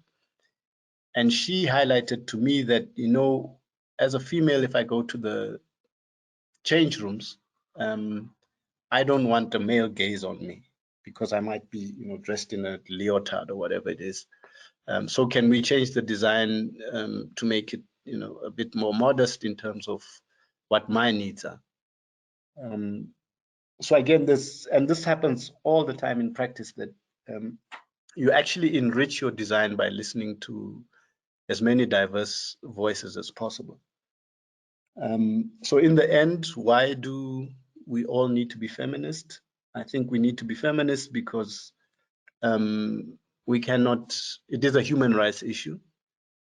But I think it's also, we need to be feminist because we need that diversity, that neurodiversity and the different voices to create a more richer society, a more richer spaces. And what Gita talked about, if we are to care for this planet, we need those voices which are particularly more concerned with caring for all and not those kind of predatory design processes. So I'll end with just a tribute, if you like, to some of the women, not all, who I admire and whose work begins to talk to a kind of a sensitivity that perhaps is not there in the more masculine forms of practice. So yeah, as I say, I'll apologize in advance for people whose toes I may have tread on. I know that I'm working in spaces that I'm not very familiar to me, but I thank you for the opportunity. Fortunately, it's remote, so the stones won't reach me where I am. Thanks a lot.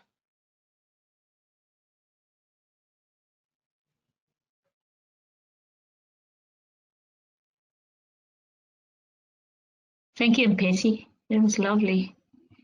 We'll move on to our fourth panelist, Victoria Marwa Helman. Dr. Victoria Marwa Helman is an architect from Tanzania. She has a degree in architecture from Stuttgart, a master in architecture from Catholic University in America, and a Bachelor of Architecture from the University of Dar es Salaam. She is a co-founder of an NGO called Tanzania Women Architects for Humanity, TAWA. She works professionally as a principal architect at Alama Architecture, formerly known as VK Green Architects Limited, a company that she started in 2012 while teaching at the School of Architecture and Design at RD University. Victoria is a strong advocate of sustainable design and construction and is passionate about helping communities in need through her knowledge and expertise in architecture. The title of Victoria's presentation today is How Architecture Replicates Social Inequalities, the Need for a Feminist Agenda. So I'll hand you over to Victoria.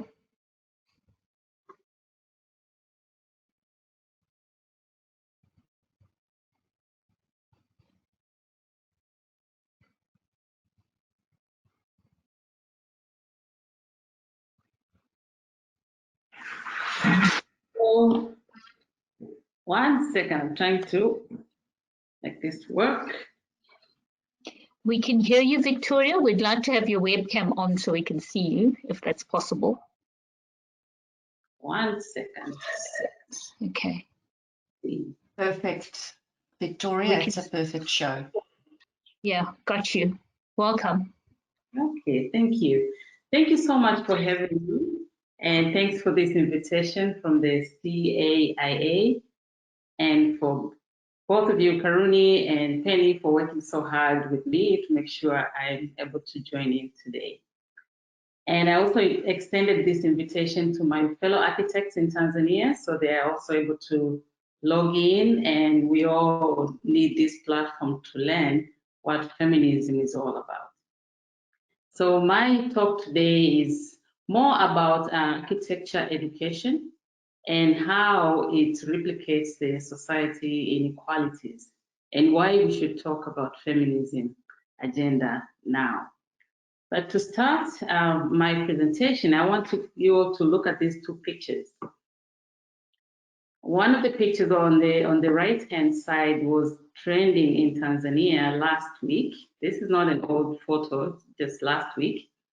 It was showing that there is a classroom in one of the villages in Tanzania where 2 sessions are going at the same time. So this is where and how the society were able to mobilize resources and come up with. So this classroom has 2 teachers teaching 2 classrooms at the same time. And when you look at the situation in other places in Tanzania, for example, this photo I pulled from the internet is in Dar es Salaam. It's a big school where the students are sitting in one table and one teacher in the classroom, a more very comfortable situation to study. And I started asking myself, maybe we should also, let's reflect a bit in this. If we look at these 2 pictures, whose education is being valued? And where do you think an architect was involved in between these 2 built environments? And this is one of the main reasons I think we architects, we all should be feminists, but I'll explain why.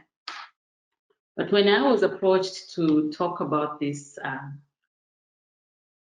topic, I was a bit hesitating because I wasn't familiar with the term or the meaning of this feminism, and I did not consider myself being a feminist. And yeah, throughout my work, it's a terminology that I haven't been used before today's talk. Because my background in science, in architecture, in engineering, it has never exposed me to these social science theories, humanity, or even gender studies. So feminism exposure to me was, I would say, was zero. And to be able to use these, the knowledge or these theories in my practice, it's something that it wasn't in my system. But what I did know about feminism was largely negative and mostly influenced by the system that the places where we live in, by the politicians, by religious leaders, by our society and cultural leaders who looked at feminism as a bad thing and it's a Western idea. They try to make it seem like it's very natural for a man to make decisions and control all the resources. I am coming from a Zanaki tribe in northern part of Tanzania, from Mara region, and where in our society, I would say men are the heads of the family. If you look at the land ownership, for example, women do not have access to that. And if within a family, if a husband dies and he doesn't have a male child, that land, the inheritance goes back to the family of the husband. And the wife and the children who are girls, it becomes secondary. So this is the system where we live in. But also, if you look at the Catholic Church, we're being taught that a man is the head of the family. We look at the leadership system that is there in the Catholic Church, from the Pope to the priest. They're the heads of the family, and you won't see women up there. But then when you go back and look at the male politicians who tend to characterize feminism as activism, and it's a movement that tries to undermine the traditional patriarchy culture that we have. It's already embedded in our system. So it gives a picture that feminism it's something that we don't really have to talk about it very, very openly. And it's somehow, if you're growing up in a Zanaki tribe, in a Catholic church, in the politics system that I have here, it's very difficult not to be influenced with that hostility towards feminism.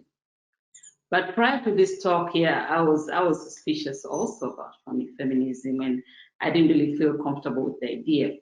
But then I felt that, no, this could also be an opportunity for me to educate myself and understand what feminism is. So I started to understand the meaning of feminism and what it entails to be a feminist. And I also started to question why such hostility towards feminism in our culture and in our system. And I understand feminism is very broad.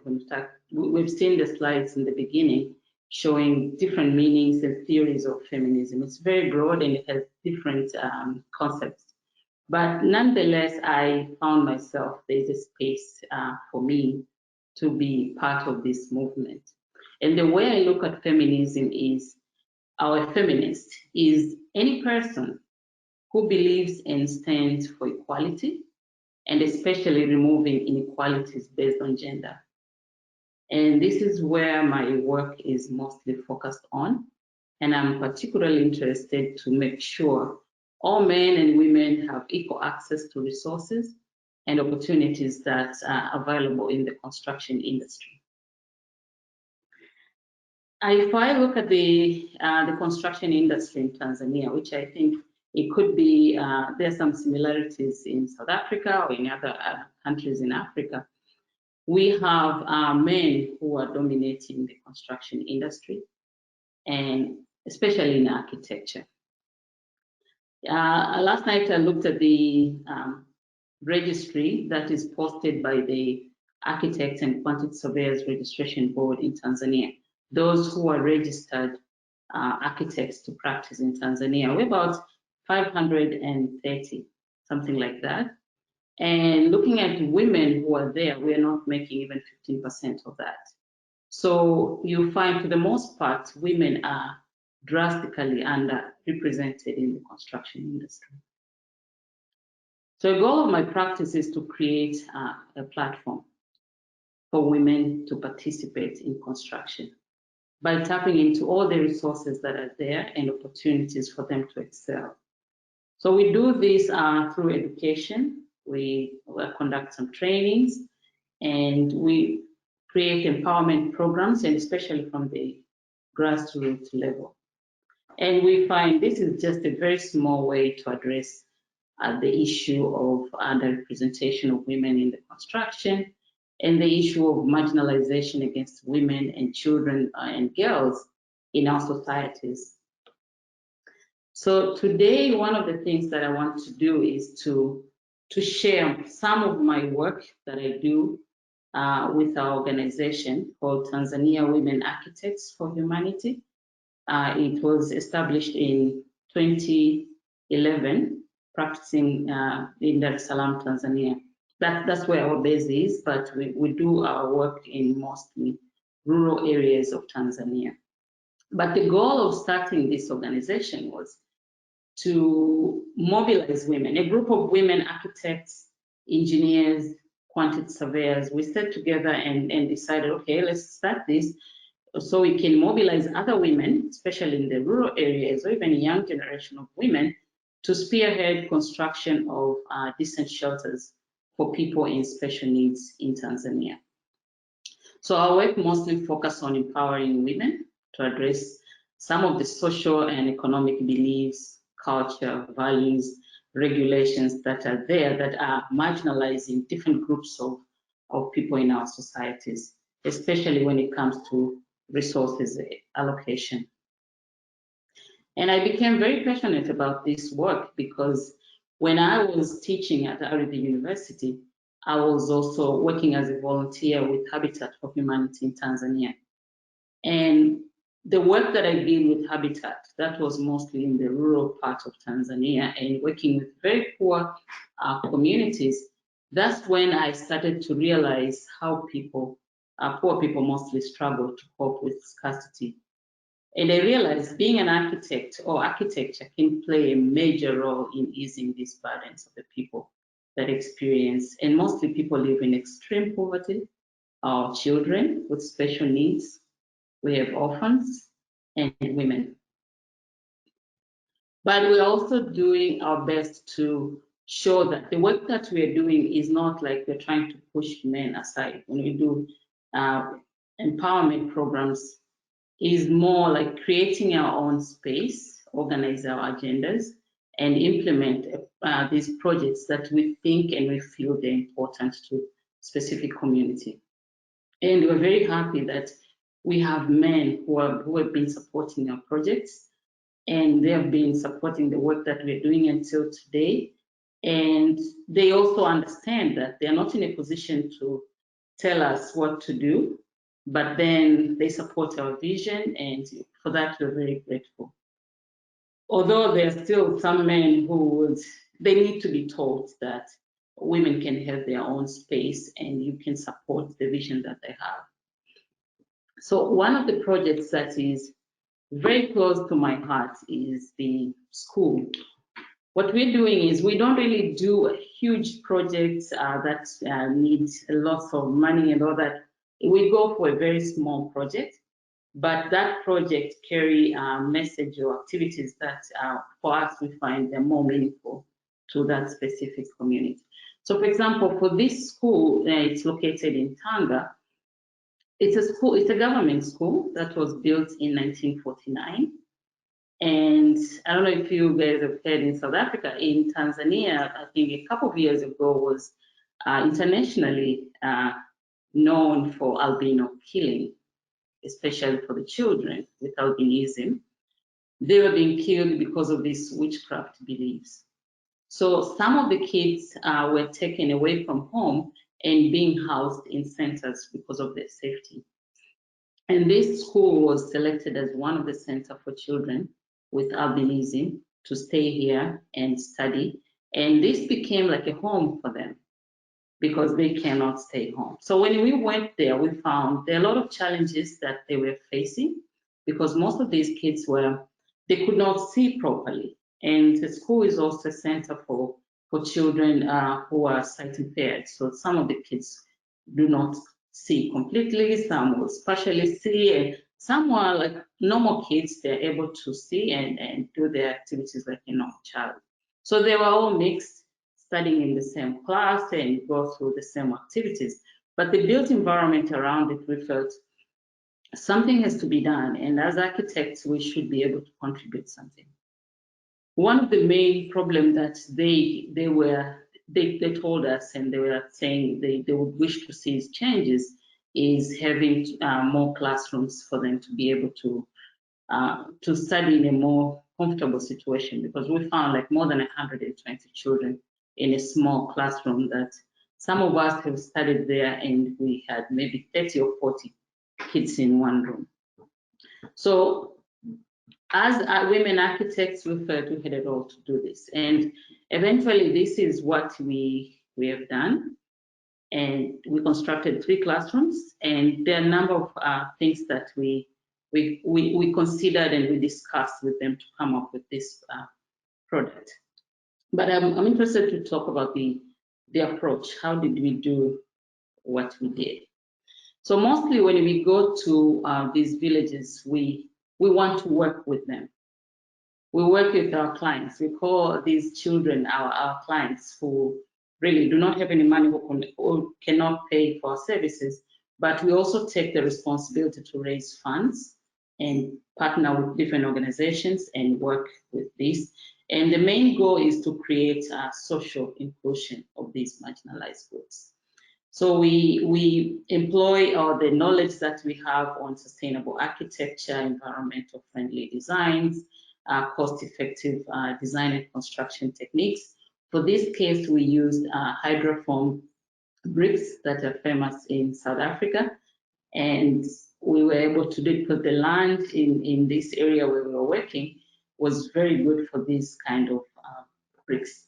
So that's the approach we take, and mostly we sit with the students, the children themselves. We want to understand the challenges that they go with, and we want to hear their dreams, because they're in this school, but they also have their wishes and dreams and what they want to do when they grow up. So we talk about it. We started like an art club. We made them sketch and draw things that they wish to see after some time. So it was, for us, was also part of the work that we wanted to do, to show these children their views, their ideas and comments that they have, they're also being valued, and they also matter to the society. So we gathered a lot of information from them of what they wanted to see on their new classrooms. So that's one way. And then when going to a new place and introduce something new, for example, for this case was building materials that were never used in that community. And here we are going over there and say, oh, we can use this clay soil you have here. But for them, they don't look at it, it's a resource that they can tap into. And one of the things that we feel like it also taking them back is the regulations that we have. The ministry is giving out, okay, this is the size of the classrooms that you should have, and these are the material that you need to use to build your classrooms for it to be accepted by the government, by the local authorities. For example, this case, they were saying specifically it has to be sand cement blocks or burnt bricks. These are expensive for them to produce, and we also feel like having background knowledge in architecture, we feel like they're cheaper ways of doing things and still have a more durable structure. So when we went and talked about using hydroform, initially it was difficult to be accepted, but we had to produce material at the site, and it was taken for tests, and then it was accepted that it can be used to build classrooms. So that's when we got the go ahead and continue that project. But then we also work with communities. For this case, we had teachers, we had youth in that area to come and help us with the brick production process. That took a while, but we could see the community were happy to come and do something for their own community.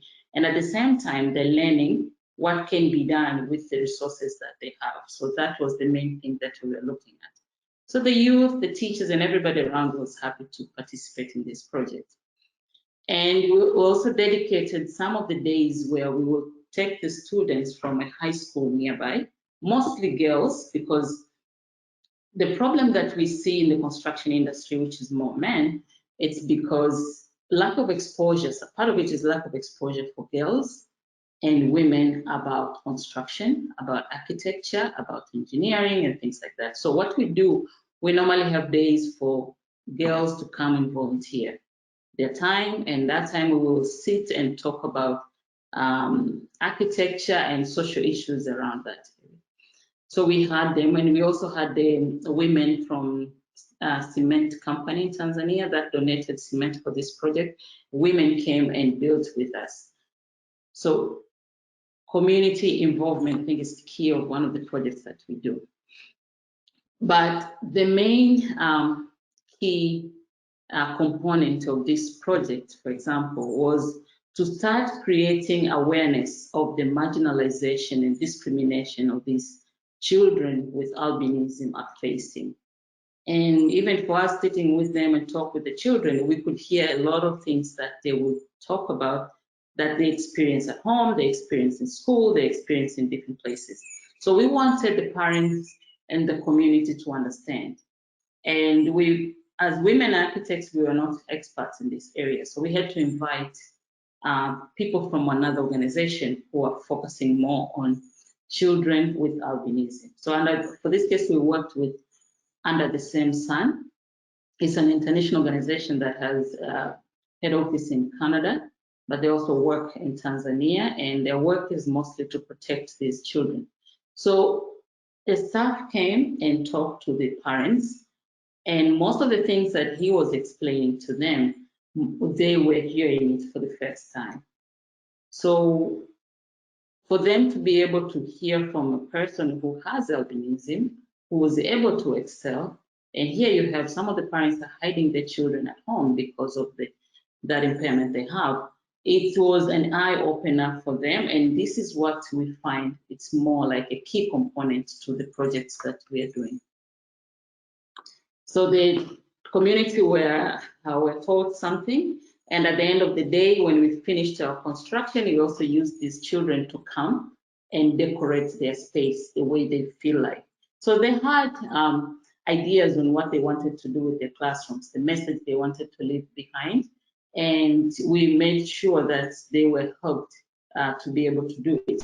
So we invited students from the University of Dar es Salaam who are they were doing fine art at the university to come and work with the kids. So they did that, and for these fine art students from the University of Dar es Salaam, I think was one of the things they also learned outside the classroom, that they can contribute to someone else's life, that you don't have to follow the university curriculum. So we had 3 classrooms. One of the messages, one classroom was about love and caring, and another one was about peace, and another one was about environment. So by the time we went back to the school after completing the project, I think we waited for 6 months, we went there.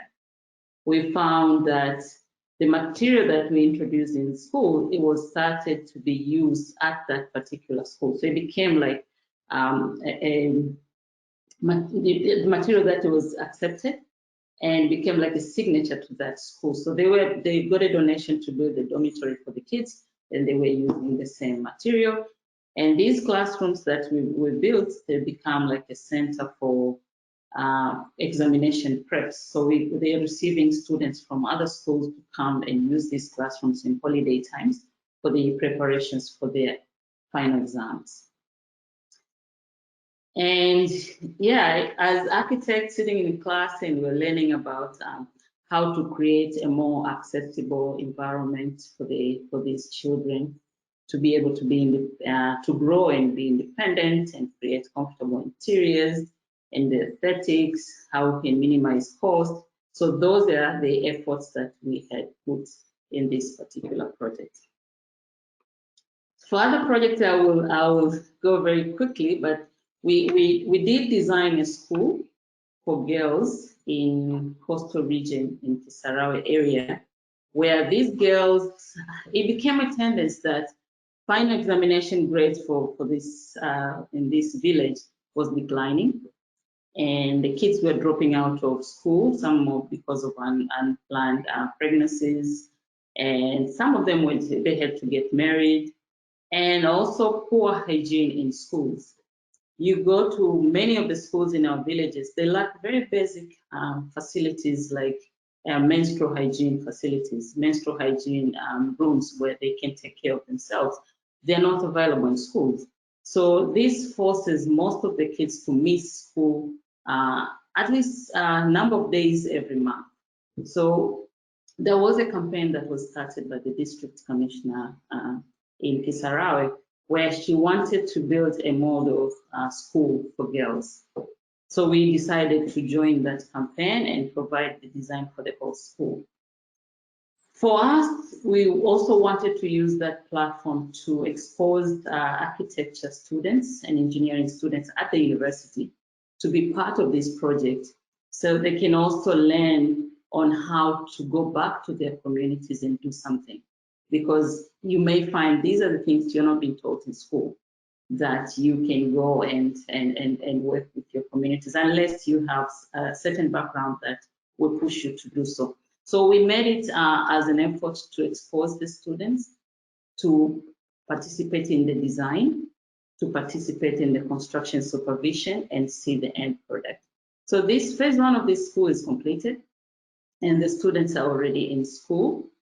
And we're also using this platform to link between the students who are the kids who are starting Form 1 in this school with the university students, so they can start talking about architecture, engineering, and construction. And so by the time they graduate, they have a better understanding of what architecture is. Maybe that could also be one of the choices that they will take in the future. So here is a group of students from the university. Out of the university, we had some from different parts of the other universities from Tanzania working on this specific project. But listening to them, it's something that they also never thought they would be able to do it even before graduating from school. Because the idea in mind that when you finish architecture, you will go out there and make lots of money and things like that. But being able to have a project that has been realized and people are enjoying the space that they've created, I think for them as well was something that they didn't know they would be able to do it in that stage of their career. So it's empowering for them. Another project was working with women in rural area in the Maasai land, where women are the master builder of their houses. The men are pastoralists and they move in different places with cattle, but this area, women who are the ones who live and build their own, live in their houses and build there. So they had a number of challenges. The way they were building their structures, where they have like they were cooking with open fire in the house where there are no windows. So it started affecting their health, but they were not sure what was the problem. And the way they're building their houses too is they will survive for a number of years and then they will have to rebuild the houses again by using mud and cow dung. So it was the intention of going there was to try to improve what is already there without imposing anything new. And this project was sponsored by UNESCO Tanzania, and they were very much interested to see what we'll come up with. So we started working on this, how to create a cooking stove that will help them to build and more smoke-free interiors. And like here, there's a lady working on the shades that they can put on the windows to protect from bugs and other insects to get in. But at the same time, you allow airflow in their spaces. So women started building from scratch to the end. And the final products that we also wanted to add a certain component that we wanted them to be able to harvest rainwater because they had problems with rain with water in this area. So we added a layer of ferrous cement at the top, and we wanted them to be able to collect water. But the most key important is to be able to let smoke outside the spaces and at least make small openings, because we cannot make large openings. It's extremely cold in this area at night. So small openings that will allow fresh air to go in and out. But training was also very key. So we realized, yes, they say there is a problem with their health, they're coughing a lot and children getting sick and things like that. But we had to sit down and start talking about the spaces and how they can build their better houses in the future. So that was taken very well with the women in that area. And if you want to see more about this project, you could also look at this Word of Science journal. It was published in 2013. It's an old journal, but I think it will give you more information about this particular project. And because of time, I was skimming through on other things that we are doing. We're also focusing on women in construction, university women. We started a mentoring program, and we also have volunteer programs. For this case, we have students. We worked with them for 2 years until this September 2021. We're going to complete our program, but we attached with them with the women who are already in the industry. So they're helping these students to have smooth transition from school to the workplace and understand what is expected of them and how they can break through the industry and mostly stay in the industry, because the problem that we see, we have registration of more than 500 professional architects in the country, but less than 55 are women. So we're trying to retain and empower them to stay in the industry. But by so doing, we're not only focusing like I said earlier, it's not like we're creating space where we push men away. No, we work with men. And in our program, we invite different people to come and empower these young women. So we invite people from Tanzania, we invite men and women, and we have programs that we can sit and talk. And because of COVID, we're now focusing on online programs. So we are trying to keep them on board so they won't stay away from the profession. But when you look at it, traditionally, architecture has, the way it's structured is like serving the rich and powerful. Even when you look at the publications and architectural work that have gained attention, and it's more like the architecture that was created for mostly the rich and powerful. And if we can inject this feminist agenda in our teaching curriculum, the agenda that architecture cannot only be saving the rich, can also be saving people in communities that do not have any resources, but they have the right to enjoy the service of an architect. And for me, I look at this as being a feminist, start focusing on the communities at large to change what is already there. I think it's something that we need to start doing it. I do recognize that there's some architects who are focusing their work in this area, and there are some resources that are also directed in these areas in the communities, but I think we need to do more. And what has been done until today, it's not enough. If we're able to see that photo of a community having 2 classes run at parallel in one room today, I think whatever we are allocating for these communities is not I have been very much inspired by the work of Francis Kere from Burkina Faso. I think what he's doing with the knowledge that he has in architecture to his community, for me, I feel like this is a commendable work of an architect. And I don't know if he's considering himself as a feminist, I don't know. But to my definition of somebody who is looking into or believe in standing for equality and in terms of resources and opportunity, to me, I would call him as a feminist. But before I wind up, I want us to go back to the picture that we looked in the beginning. And maybe we ask ourselves, as architects, do we have the responsibility to address this inequality that we see here? But if we do have this responsibility, has our architecture training empowered us to work on these communities? Can we mobilize resources and come up with better designs, solutions that can meet the needs of these people, especially this side of the slide? Do we understand that this community has some expertise that need to be drawn upon to come up with better design? If we have that understanding, then do we have the expertise to collaborate as equals? Thank you so much for listening, and I look forward to the discussion and questions and answers to get the chance to explain more about this topic. Thank you.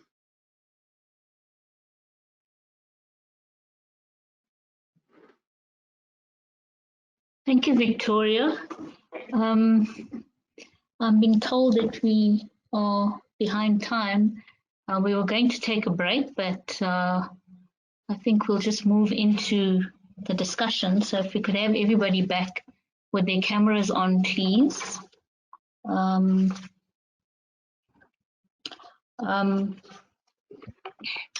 first question, I think I'm going to pose it to Dion because he was the one who went first, was around, well, in response to Mpeti's presentation. You spoke, Dion, about socialization, okay? Are we, to what extent, and let's have that discussion, you know, what do we bring when we study architecture as males or females? To what extent are we socialized into some of the ways that we think and the way that we create and the way that we design? So I'm asking you to respond to Mpeti's presentation, and if we could just have your view on that, because in much of your presentation was, you started off your presentation talking about differences as well. Could I leave you with that, a response to Mpeti's presentation and your view on that? If anybody else would like to comment after you, we'll open the discussion up. Dion? Yeah, so my sense from teaching students currently, and teaching students now is different from teaching students 5 years ago and 10 years ago. There's a constant change in the demographics of students that we get, which is actually one of the best things of being an instructor or a lecturer at a university in South Africa at this point, because the students that we get into schools come from such diverse backgrounds that you are, as a lecturer, it's impossible for you to actually provide the answers. So from a feminist point of view, I think some of the key things that I mentioned, the idea of listening, the fact that you are, as a lecturer, a student with the students in the class, exploring ideas, being able to be empathetic to where people come from. Look, to many of the students, when I present a similar kind of thing to what I did now on which is very much North American focused in the gay movements and the queer movements. Some of them have heard of these issues for the first time in their lives. Other students identify themselves as things that we would never have imagined 10 years ago, pansexual, and all of these kind of categories. So the students come from such diverse backgrounds, and I think the most wonderful thing is to be in a single room and you can actually sit and debate with students around all of these issues without having, I guess, the expectations of certain structures in place. In terms of Mpeti's presentation, I absolutely agreed with what he was saying. My observations are also clear that there are definitely differences, but not only male-female differences in the kinds of things that students, the kinds of ideas that students bring. My sense is also that female students are much more comfortable with the idea of narrative in design, that Black students often are much more interested in the idea of narrative and thinking through a problem in a kind of way of a story. And so those are the kinds of things that are very new to a westernized way of teaching, and that we go back as lecturers and we then start to write briefs to get all the students interested in perhaps design through narrative, or design through participation, or design through a gendered lens. So I think we are quite fortunate that we in our universities are quite a diverse group of people, even the split between male and female. What is reflected in practice, what did we say, 80-30% split between male and female, is luckily at the point in architecture schools, or at least the one where I'm at, we have more female students than male students. So those things are certainly starting to change, at least in the educational system, but obviously it will take a few years for those ideas to get out there. I mean, this one last comment. One of our students that Mpeti showed in the presentations, Sumaya Valley, with all the wonderful work that she's doing on the Serpentine Pavilion, and actually taking a lot of these issues. If you do a gendered analysis of the building that she proposed, and actually taking on the strictures of the Serpentine tradition, going out into communities and doing smaller interventions that people can participate even if they can't access sort of the high art site where it is located. So I think those things are quite important, and they are going through the system slowly, and we're all learning at the same time.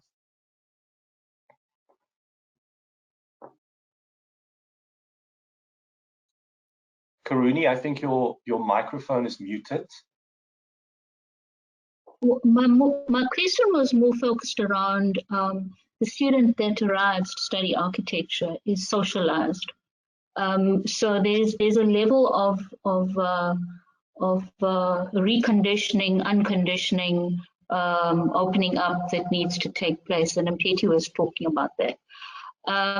To what extent, and then Mpeti was talking about the neuro, the way that males think and the way that females think, and the differences in the way that they create. To what extent does a woman socializing get in the way, and how does that play out in the studio, for example? Because I had a discomfort studying architecture, and the discomfort worked itself out during practice and later in my career when I did something completely creative. So how, because one needs to negotiate that as a teacher, as a tutor, as a person who teaches.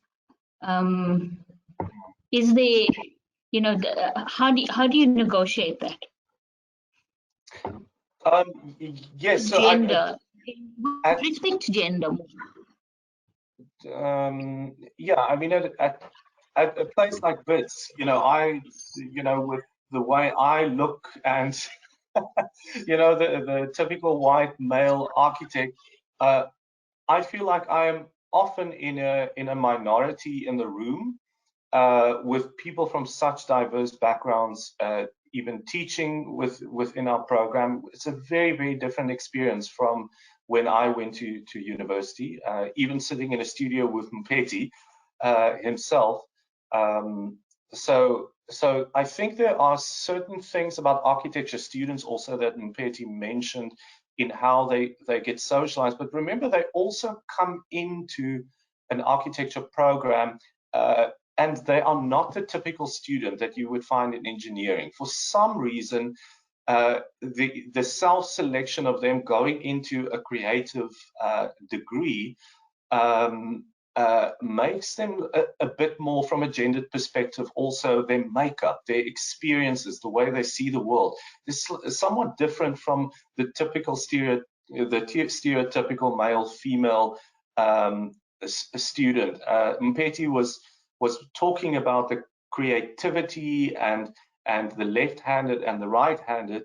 I often in my theory classes or research classes do a little exercise with students around wayfinding, and I say, okay, well, I don't tell them about the research on wayfinding. I just said, I know in the back of my mind there's quite a solid body of research on differences in how males and females wayfind through the city, for instance. And then I try to be smart and apply this to the class and say, okay, I'm going to select 3 or 4 students, and you have to explain to me, how do you get from your home to the university? And more than often, the students' responses are quite muddled. It doesn't fit exactly in what the research is saying on that women use more landmarks and directional cues. They would say, turn left at the engine station, turn right, and so forth. And then males would say, go north, go east, go west, and so forth. And it's just not the case always with architecture students. So I think there's definitely something quite unique to the group of people that we are working, that they come with almost like a predetermined gender integration, more so than you would experience the general population. So I think we are quite fortunate in that sense.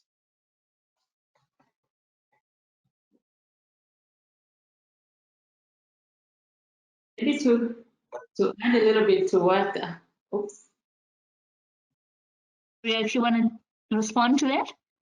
I wanted to add a little bit. I found that very interesting to hear that there are more women than men in the school where they are teaching, which is the opposite of what we have in Tanzania, where we have more men and less women in the classrooms.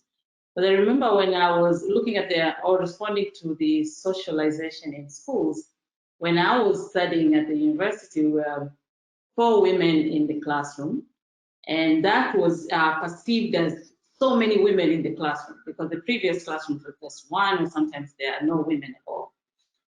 And those who were teaching, all men. There was no woman teaching staff in the department.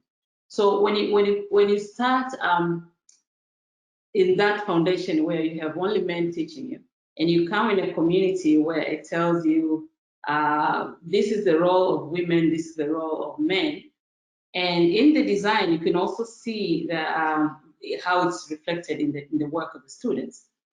Because sometimes you talk to a male student, show me your work, they will show you the work, but when you look at it, when you go into details in certain spaces, for example, the kitchen, how they design the kitchen, you will see there's so many things lacking just because they don't have that a strong background in how to use the kitchen, and then they haven't the theories.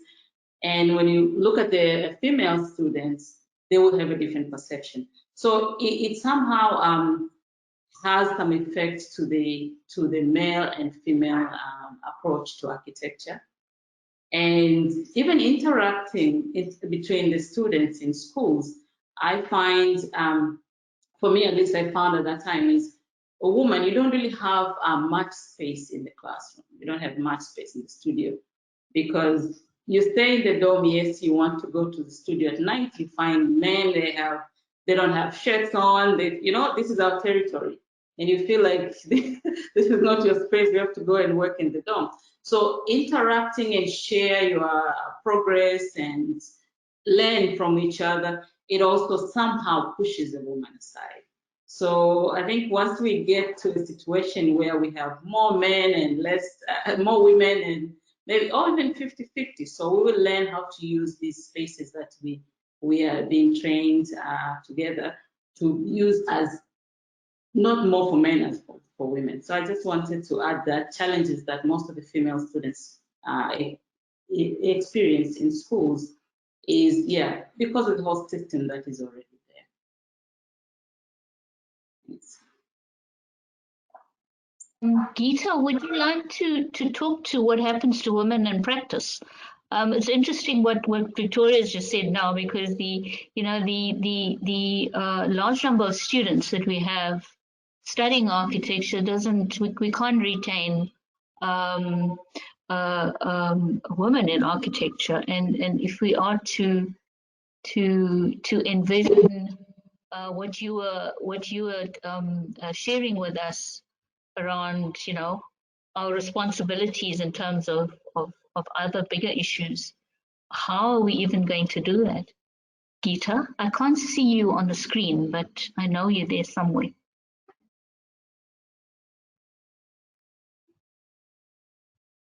Have we lost her?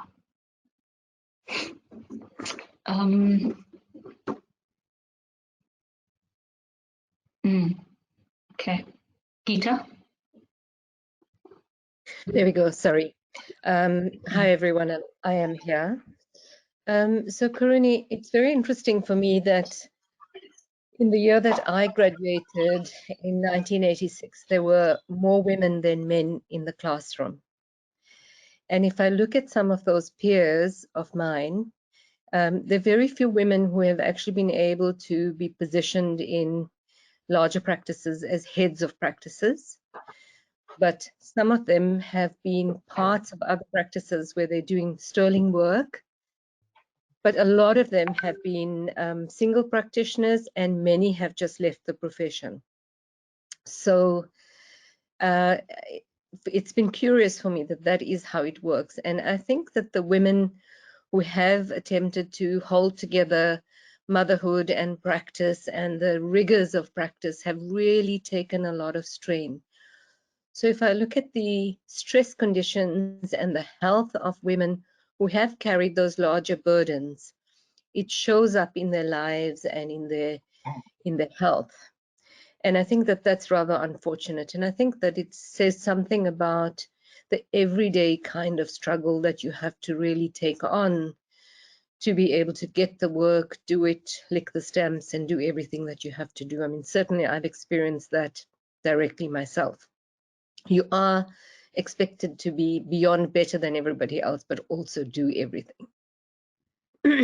So I'm just wondering, and I don't think our societies really support women, especially around motherhood. I mean, I've had in the last 2 or 3 years in my own practice of 15, 4 pregnancies we've had to deal with, and that's very expensive. And I don't think that practices should be carrying that. I think we as society should be supporting those processes so that women can be free to continue working when they're ready and have that self-expression. I think also our policies around paternal leave and some of those kinds of processes also need to be looked at so that our children can actually be looked after while we do the work that we choose to do. And men and women should feel free to do that work, but I don't have an answer for it necessarily. I also see that, so somebody like Nicola, for example, and her partner who are doing really amazing work. There are very few companies in Cape Town that are doing that kind of development work. Ours is one of them, Nicola's is another, and there might be one or two across the board, whether it's female-headed or female involved practices or just normal practices. And I think the point that Victoria makes is quite valid, that in a sense, once we step into this professional realm, we seem to become assimilated into a dominant culture, and both from a remunerative point of view, but also from the ability to reach and actually service the people that are on the peripheries or in the peri-urban or rural areas becomes less and less opportune. And I think that there's a lot we can be doing there. But we haven't, and that's why I'm asking whether we need an ecosystem that can help us to deal with these things, because I can imagine the tremendous lengths that Victoria and her team have to go to in order to do what they're doing. You know, I worked as a student in India for 3 years, and I worked like that because it didn't matter to me to earn an income. I didn't have to pay school fees or anything like that. I just had to look after myself, and I was able to do that work. But you know, when I look at what Victoria is trying to do, my immediate question is, how can we help you, Victoria? You're doing amazing work, you know. And yet we don't have these systems and structures that allow us to do that outreach. I'm sure, Mpeti, with some of the projects you've worked with, certainly some of the projects that I've worked with, there isn't the money to do the stuff that we know needs to be done. And we'll go the extra 300-400 miles to actually do what's needed. But as far as practices go, you know, we'll end up having to chase the stuff that's going to pay the bills. And our hearts really might be taking us in a different direction. And it's very difficult to reconcile those. And then some people just actually don't feel comfortable and they give up. That's what you're saying, Karuni. You know, you don't feel comfortable through school. You don't feel comfortable through practice, and you don't reach a point where you can have that full self-expression and engagement. So it's a tough journey. It really is a tough journey. And I don't think it's just women. I think it's women and men. I think that the black-white story also prevails. Maybe the gender perspective also prevails. But some people have the right confluence of opportunity and possibility, and other people don't. And if you're in the wrong confluence, then you really struggle. So for me, you know, is there an ecosystem that says, you know, we can plug and play and offer the spectrum of our insights and solutions into what's needed in our societies? Thanks, Geeta. We've got about 10 minutes before closing, so I'd just like to just pose a question to all of you. Just to follow on with, yes. Karuni, maybe if I can just add one thought to what Geeta was saying. I think one, and this is maybe getting back to the question that you originally asked that she took on about architecture schools and the difficulty. I think there is an embedded culture within architecture schools trying to teach students to be almost superhuman individuals. You know, that this stereotype of architects should work all through the night and be there 24/7 and always be in studio. That in itself is based on a fantasy of an architect, honing an architect for a very tough world out there. And what you experience in more diverse schools is that a lot of students then just can't keep up. And it's not for any other reason that they do have other responsibilities. We have non-traditional students that, you know, who are married with children, that have to travel, you know, very far to get to school, that can't actually make it to school every single day. It costs a lot of money. So in fact, I think all the issues that Geeta has been speaking about, so in a way that creates a kind of gatekeeping to get into the practice of architecture. Is if you're not able to, if you have another life or you have difficulties, you almost have to have a blank slate in your life to be able to be an architecture student. So I think those are the issues that we constantly struggle and that we have to deal with in trying to understand how to not overload the student. At WITS, we restructured our entire honors program a few years ago because it was just ridiculous how many hours they have to spend for a single credit point to gain a credit point. And it's still, I guess, not enough because people, you know, people are still struggling. And then you see really talented, very good students just all of a sudden disappear because the circumstances just become too much. The other thing I think that we also have to keep in mind, if we now say this genderization of architecture or whatever, you know, taking people and putting them into a context that, right, we are trying to enculturate, we are trying to change their ways of thinking. I mean, that's the whole purpose of architecture, is to change their perception of the world and their engagement with the world. But that is psychologically also a very taxing process to go through. And every now and then we do have students that on a psychological level struggle a lot to start to to get to terms with who they are, where they come from, how they still fit into their family structure, if we now are in an environment that starts to question all of these things. Thanks, Dion. I just I want to just get back to the title of this presentation and pose a question to all of you. Are we jointly responsible to be feminists as a profession, as architects within the profession? Okay, so that we can see things through different lenses, so that we can deal with these issues that play itself out in society, in schools, in our universities, and more importantly, in the profession. Is there a particular problem? And if you could just talk to it from your experience, because there's practitioners and academics here as well. To what extent is there a problem? You know, how does patriarchy play out in architecture that prevents women from remaining in the profession? And is that a feminist? You know, is there a feminist response to that we should be all having? Who wants to start? Mpeti.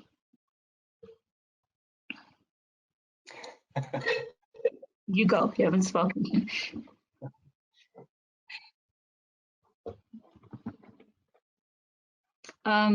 We need to hear you. Have you been silenced? Apologies. I missed that. Can you please repeat the question? Yeah. Okay. Okay. Sure. I was talking about the responsibility that we have as architects, and I'll take it back to the title of this presentation, that architects should be feminists. And my question to all of you is that, you know, do you agree, or in what way can we as architects in a profession become feminists, so that we are able to understand better all of these challenges that women face, or people that don't fit into the binary, in a way that supports them and also makes for good architecture and responsiveness.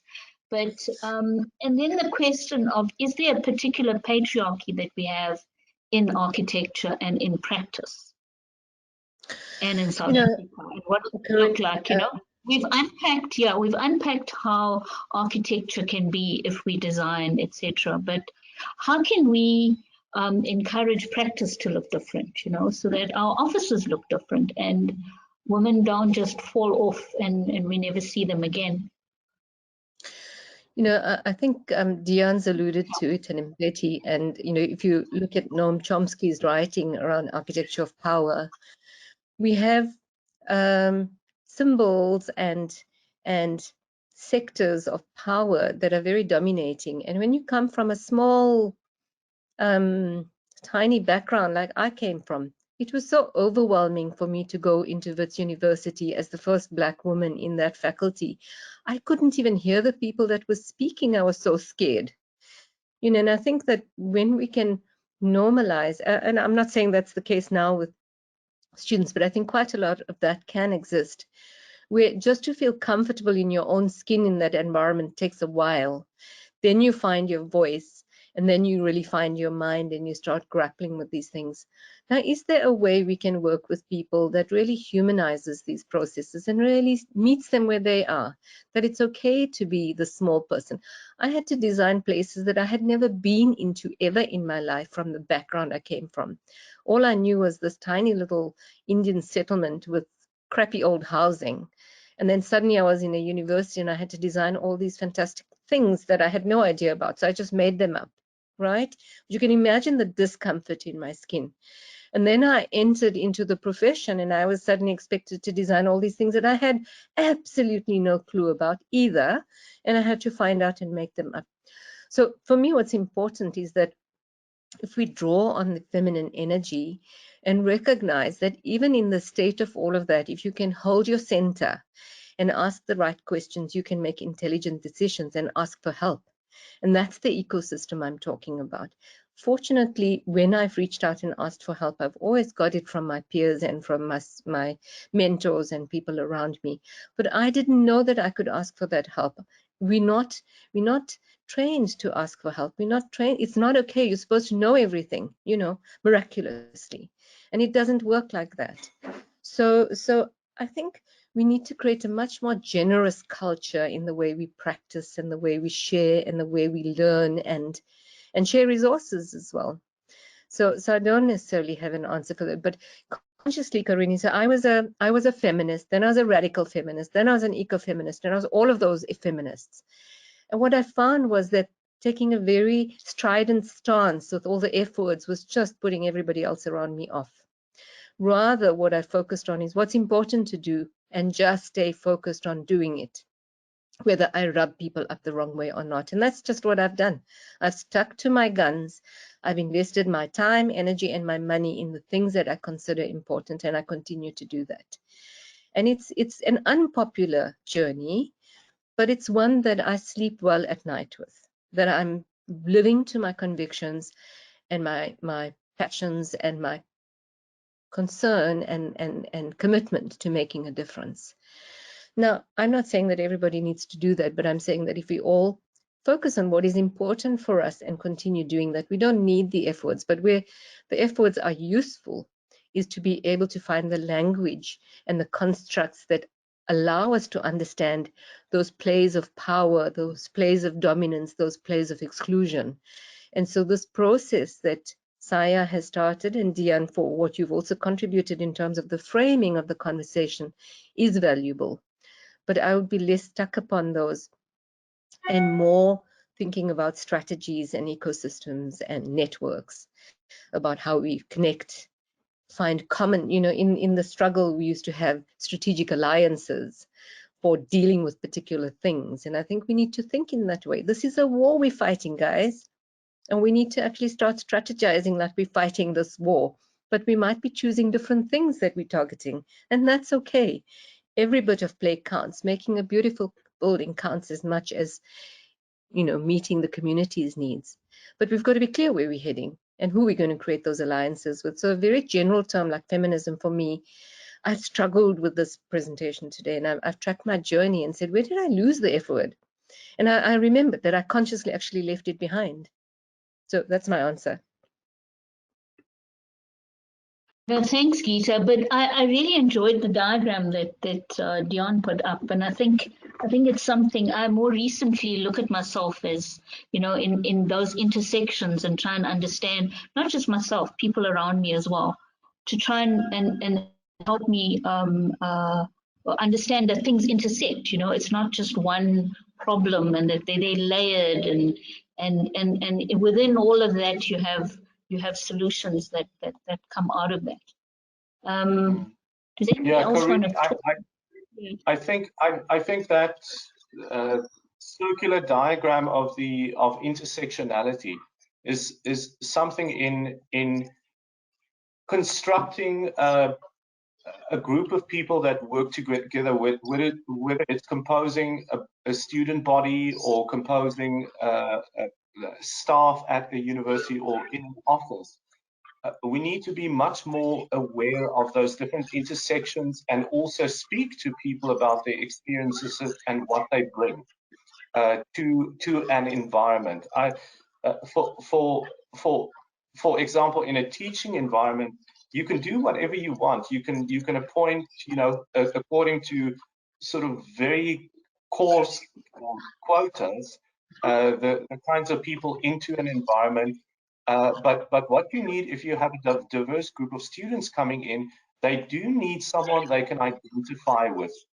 Someone that feels a little bit closer to home, that they feel familiar with. someone that can also champion for their points of views. And so it is quite a difficult thing to get in composing staff members at the university, or I guess in an office, or even students, to get the right balance.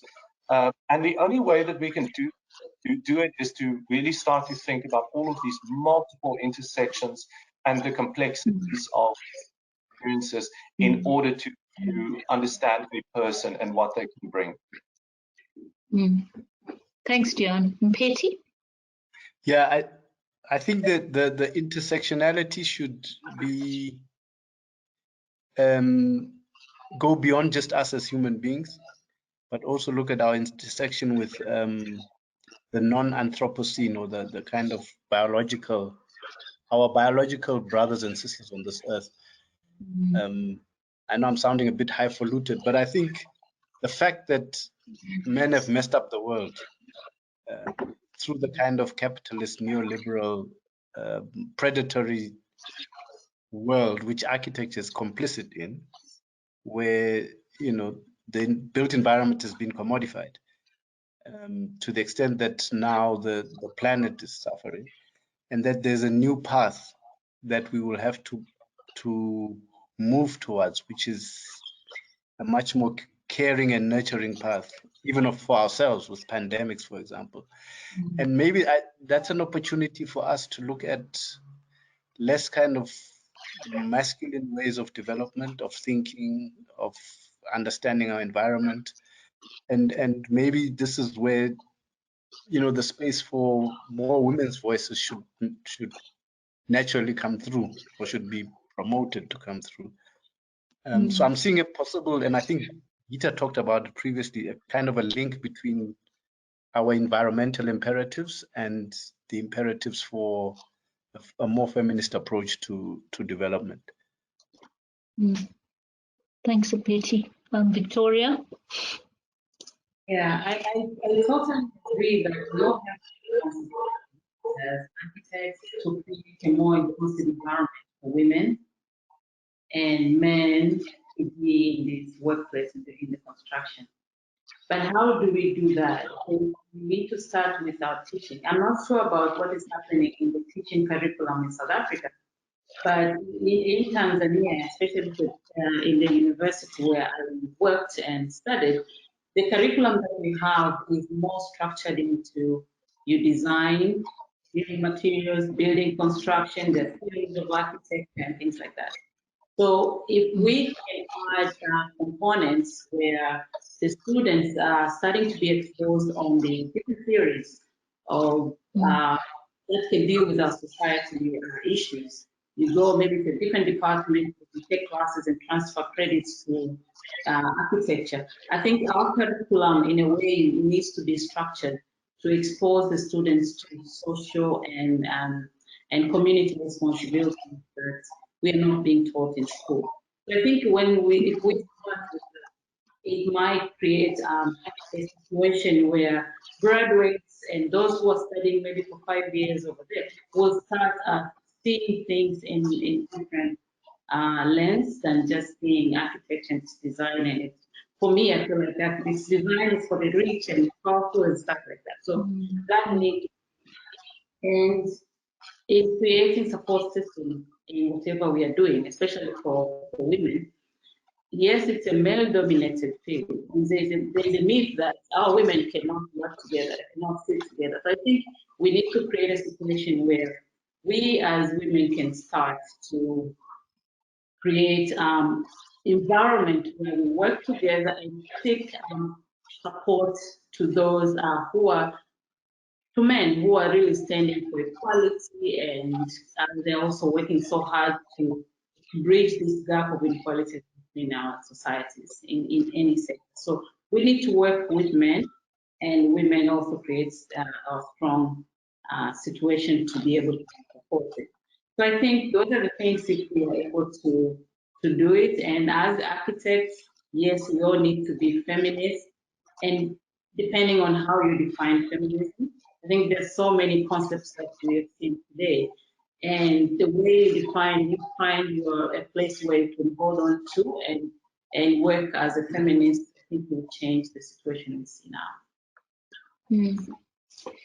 Thank you, Victoria. We need to tie up. Is there anything, should we just do one last round of comment? We're not going to have time to deal with Q&As. Some have come through. I'm not sure if anyone's been allocated a question. But yeah, should we just do a quick round of last comment? And then we'll close. Geeta, maybe start with you. I'd like to thank the Transformation Committee to simulate this discussion, and we need to maybe explore a little bit further and the diagram with the intersectionality and what that means at the level of teaching, learning, practicing. Maybe we need to look at that a little bit more. Thank you. Thanks, Geeta. I'll just go around here. Dion. I think in conclusion, my comment is linked to Victoria's last comment about the building industry, and I think it actually speaks to embedded issues that we have within the profession of architecture, to see that in itself as well, architecture and the building industry as this professional bubble of people that build into people that are skilled and are able to do things and build, and people that are not. And I think that in itself needs perhaps some conversation and exploration about the kinds of things that Victoria showed, people that actually in the community are trained on the spot to actually engage in building themselves. I'm referring to the example in my presentation on the women that actually build the structures themselves. In fact, most of our built environment that we live in South Africa is self-built. And I think we don't really in the profession have a good grasp on what that means and how we even respond to it. Often people see in like a neighborhood where I live, where there's a lot of illegal building going on. People first see it as a legal issue and transgressing, the rules of society, versus really starting to think how much of that is actually going on in our building industry and is part of our profession that we need to make part of us. Thank you. Thanks, Dion. Victoria? May I just pick up one point on what Dion has said? That is exactly where our professions have failed. We have failed to receive that urbanization, and we continue to fail. And that's what I would like us to also focus on. Okay, we can take that discussion forward, Geeta. I would like to. Yeah, Victoria? Yeah, I just want to say thank you for inviting me here today. This topic was an eye-opener to me. Like I said earlier, I never tied my work and myself with feminism, but because of this talk, now I know I have more responsibilities, and now I know where I can enter whatever I'm doing here in Tanzania and come. I'm very proud to call myself a feminist. So for this, I just want to say thank you. Thanks, Victoria. You are most welcome. Betty? Yeah, no, I'd just like to say thank you very much for the opportunity. It's been a very interesting and fulfilling kind of journey. And I would appeal to all men to kind of get out of the masculine cage. The world is much richer out there. So thank you. Thanks for those closing words, Betty. And thanks to the panelists for all the energy and enthusiasm you put into this, for something we've never done before. We've never really unpacked architecture from a feminist lens. I never did myself. So I've also learned quite a bit. And yeah, there's a lot of F words floating around. But they're useful, it's useful sometimes to look at things through lenses, but you don't have to stay in the lens. I prefer Dion's diagram, actually. So I think let's unpack that diagram at another stage, maybe another webinar, do some training around that. But thank you again, all the panelists. Am I going to now hand over to Nicola to close? Really, thank you. I'm just going to really thank you again and say thank you, Geeta and Diane and Petty and Victoria, for sharing so much of yourselves in your presentation. To Karuni for holding the space. You did it in such a thoughtful and calm way, as you always do.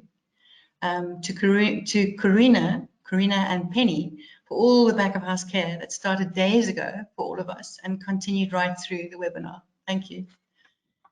Thank you to our partner Safel Steel, because it's really important. You've helped us bring these conversations and these webinars and make them possible.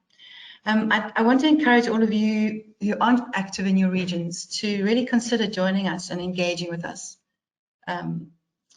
Just also to say the next webinar is the 4th of October, World Architecture Day, and it's World Architecture Day on the 4th of October, and it's called No Borders.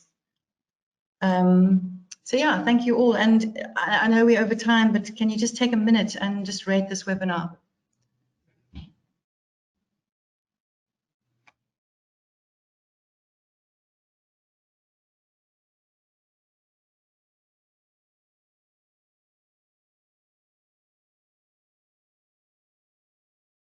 Just regarding rating the webinar, when you log off, the one question survey will appear, and then you can just rate the webinar.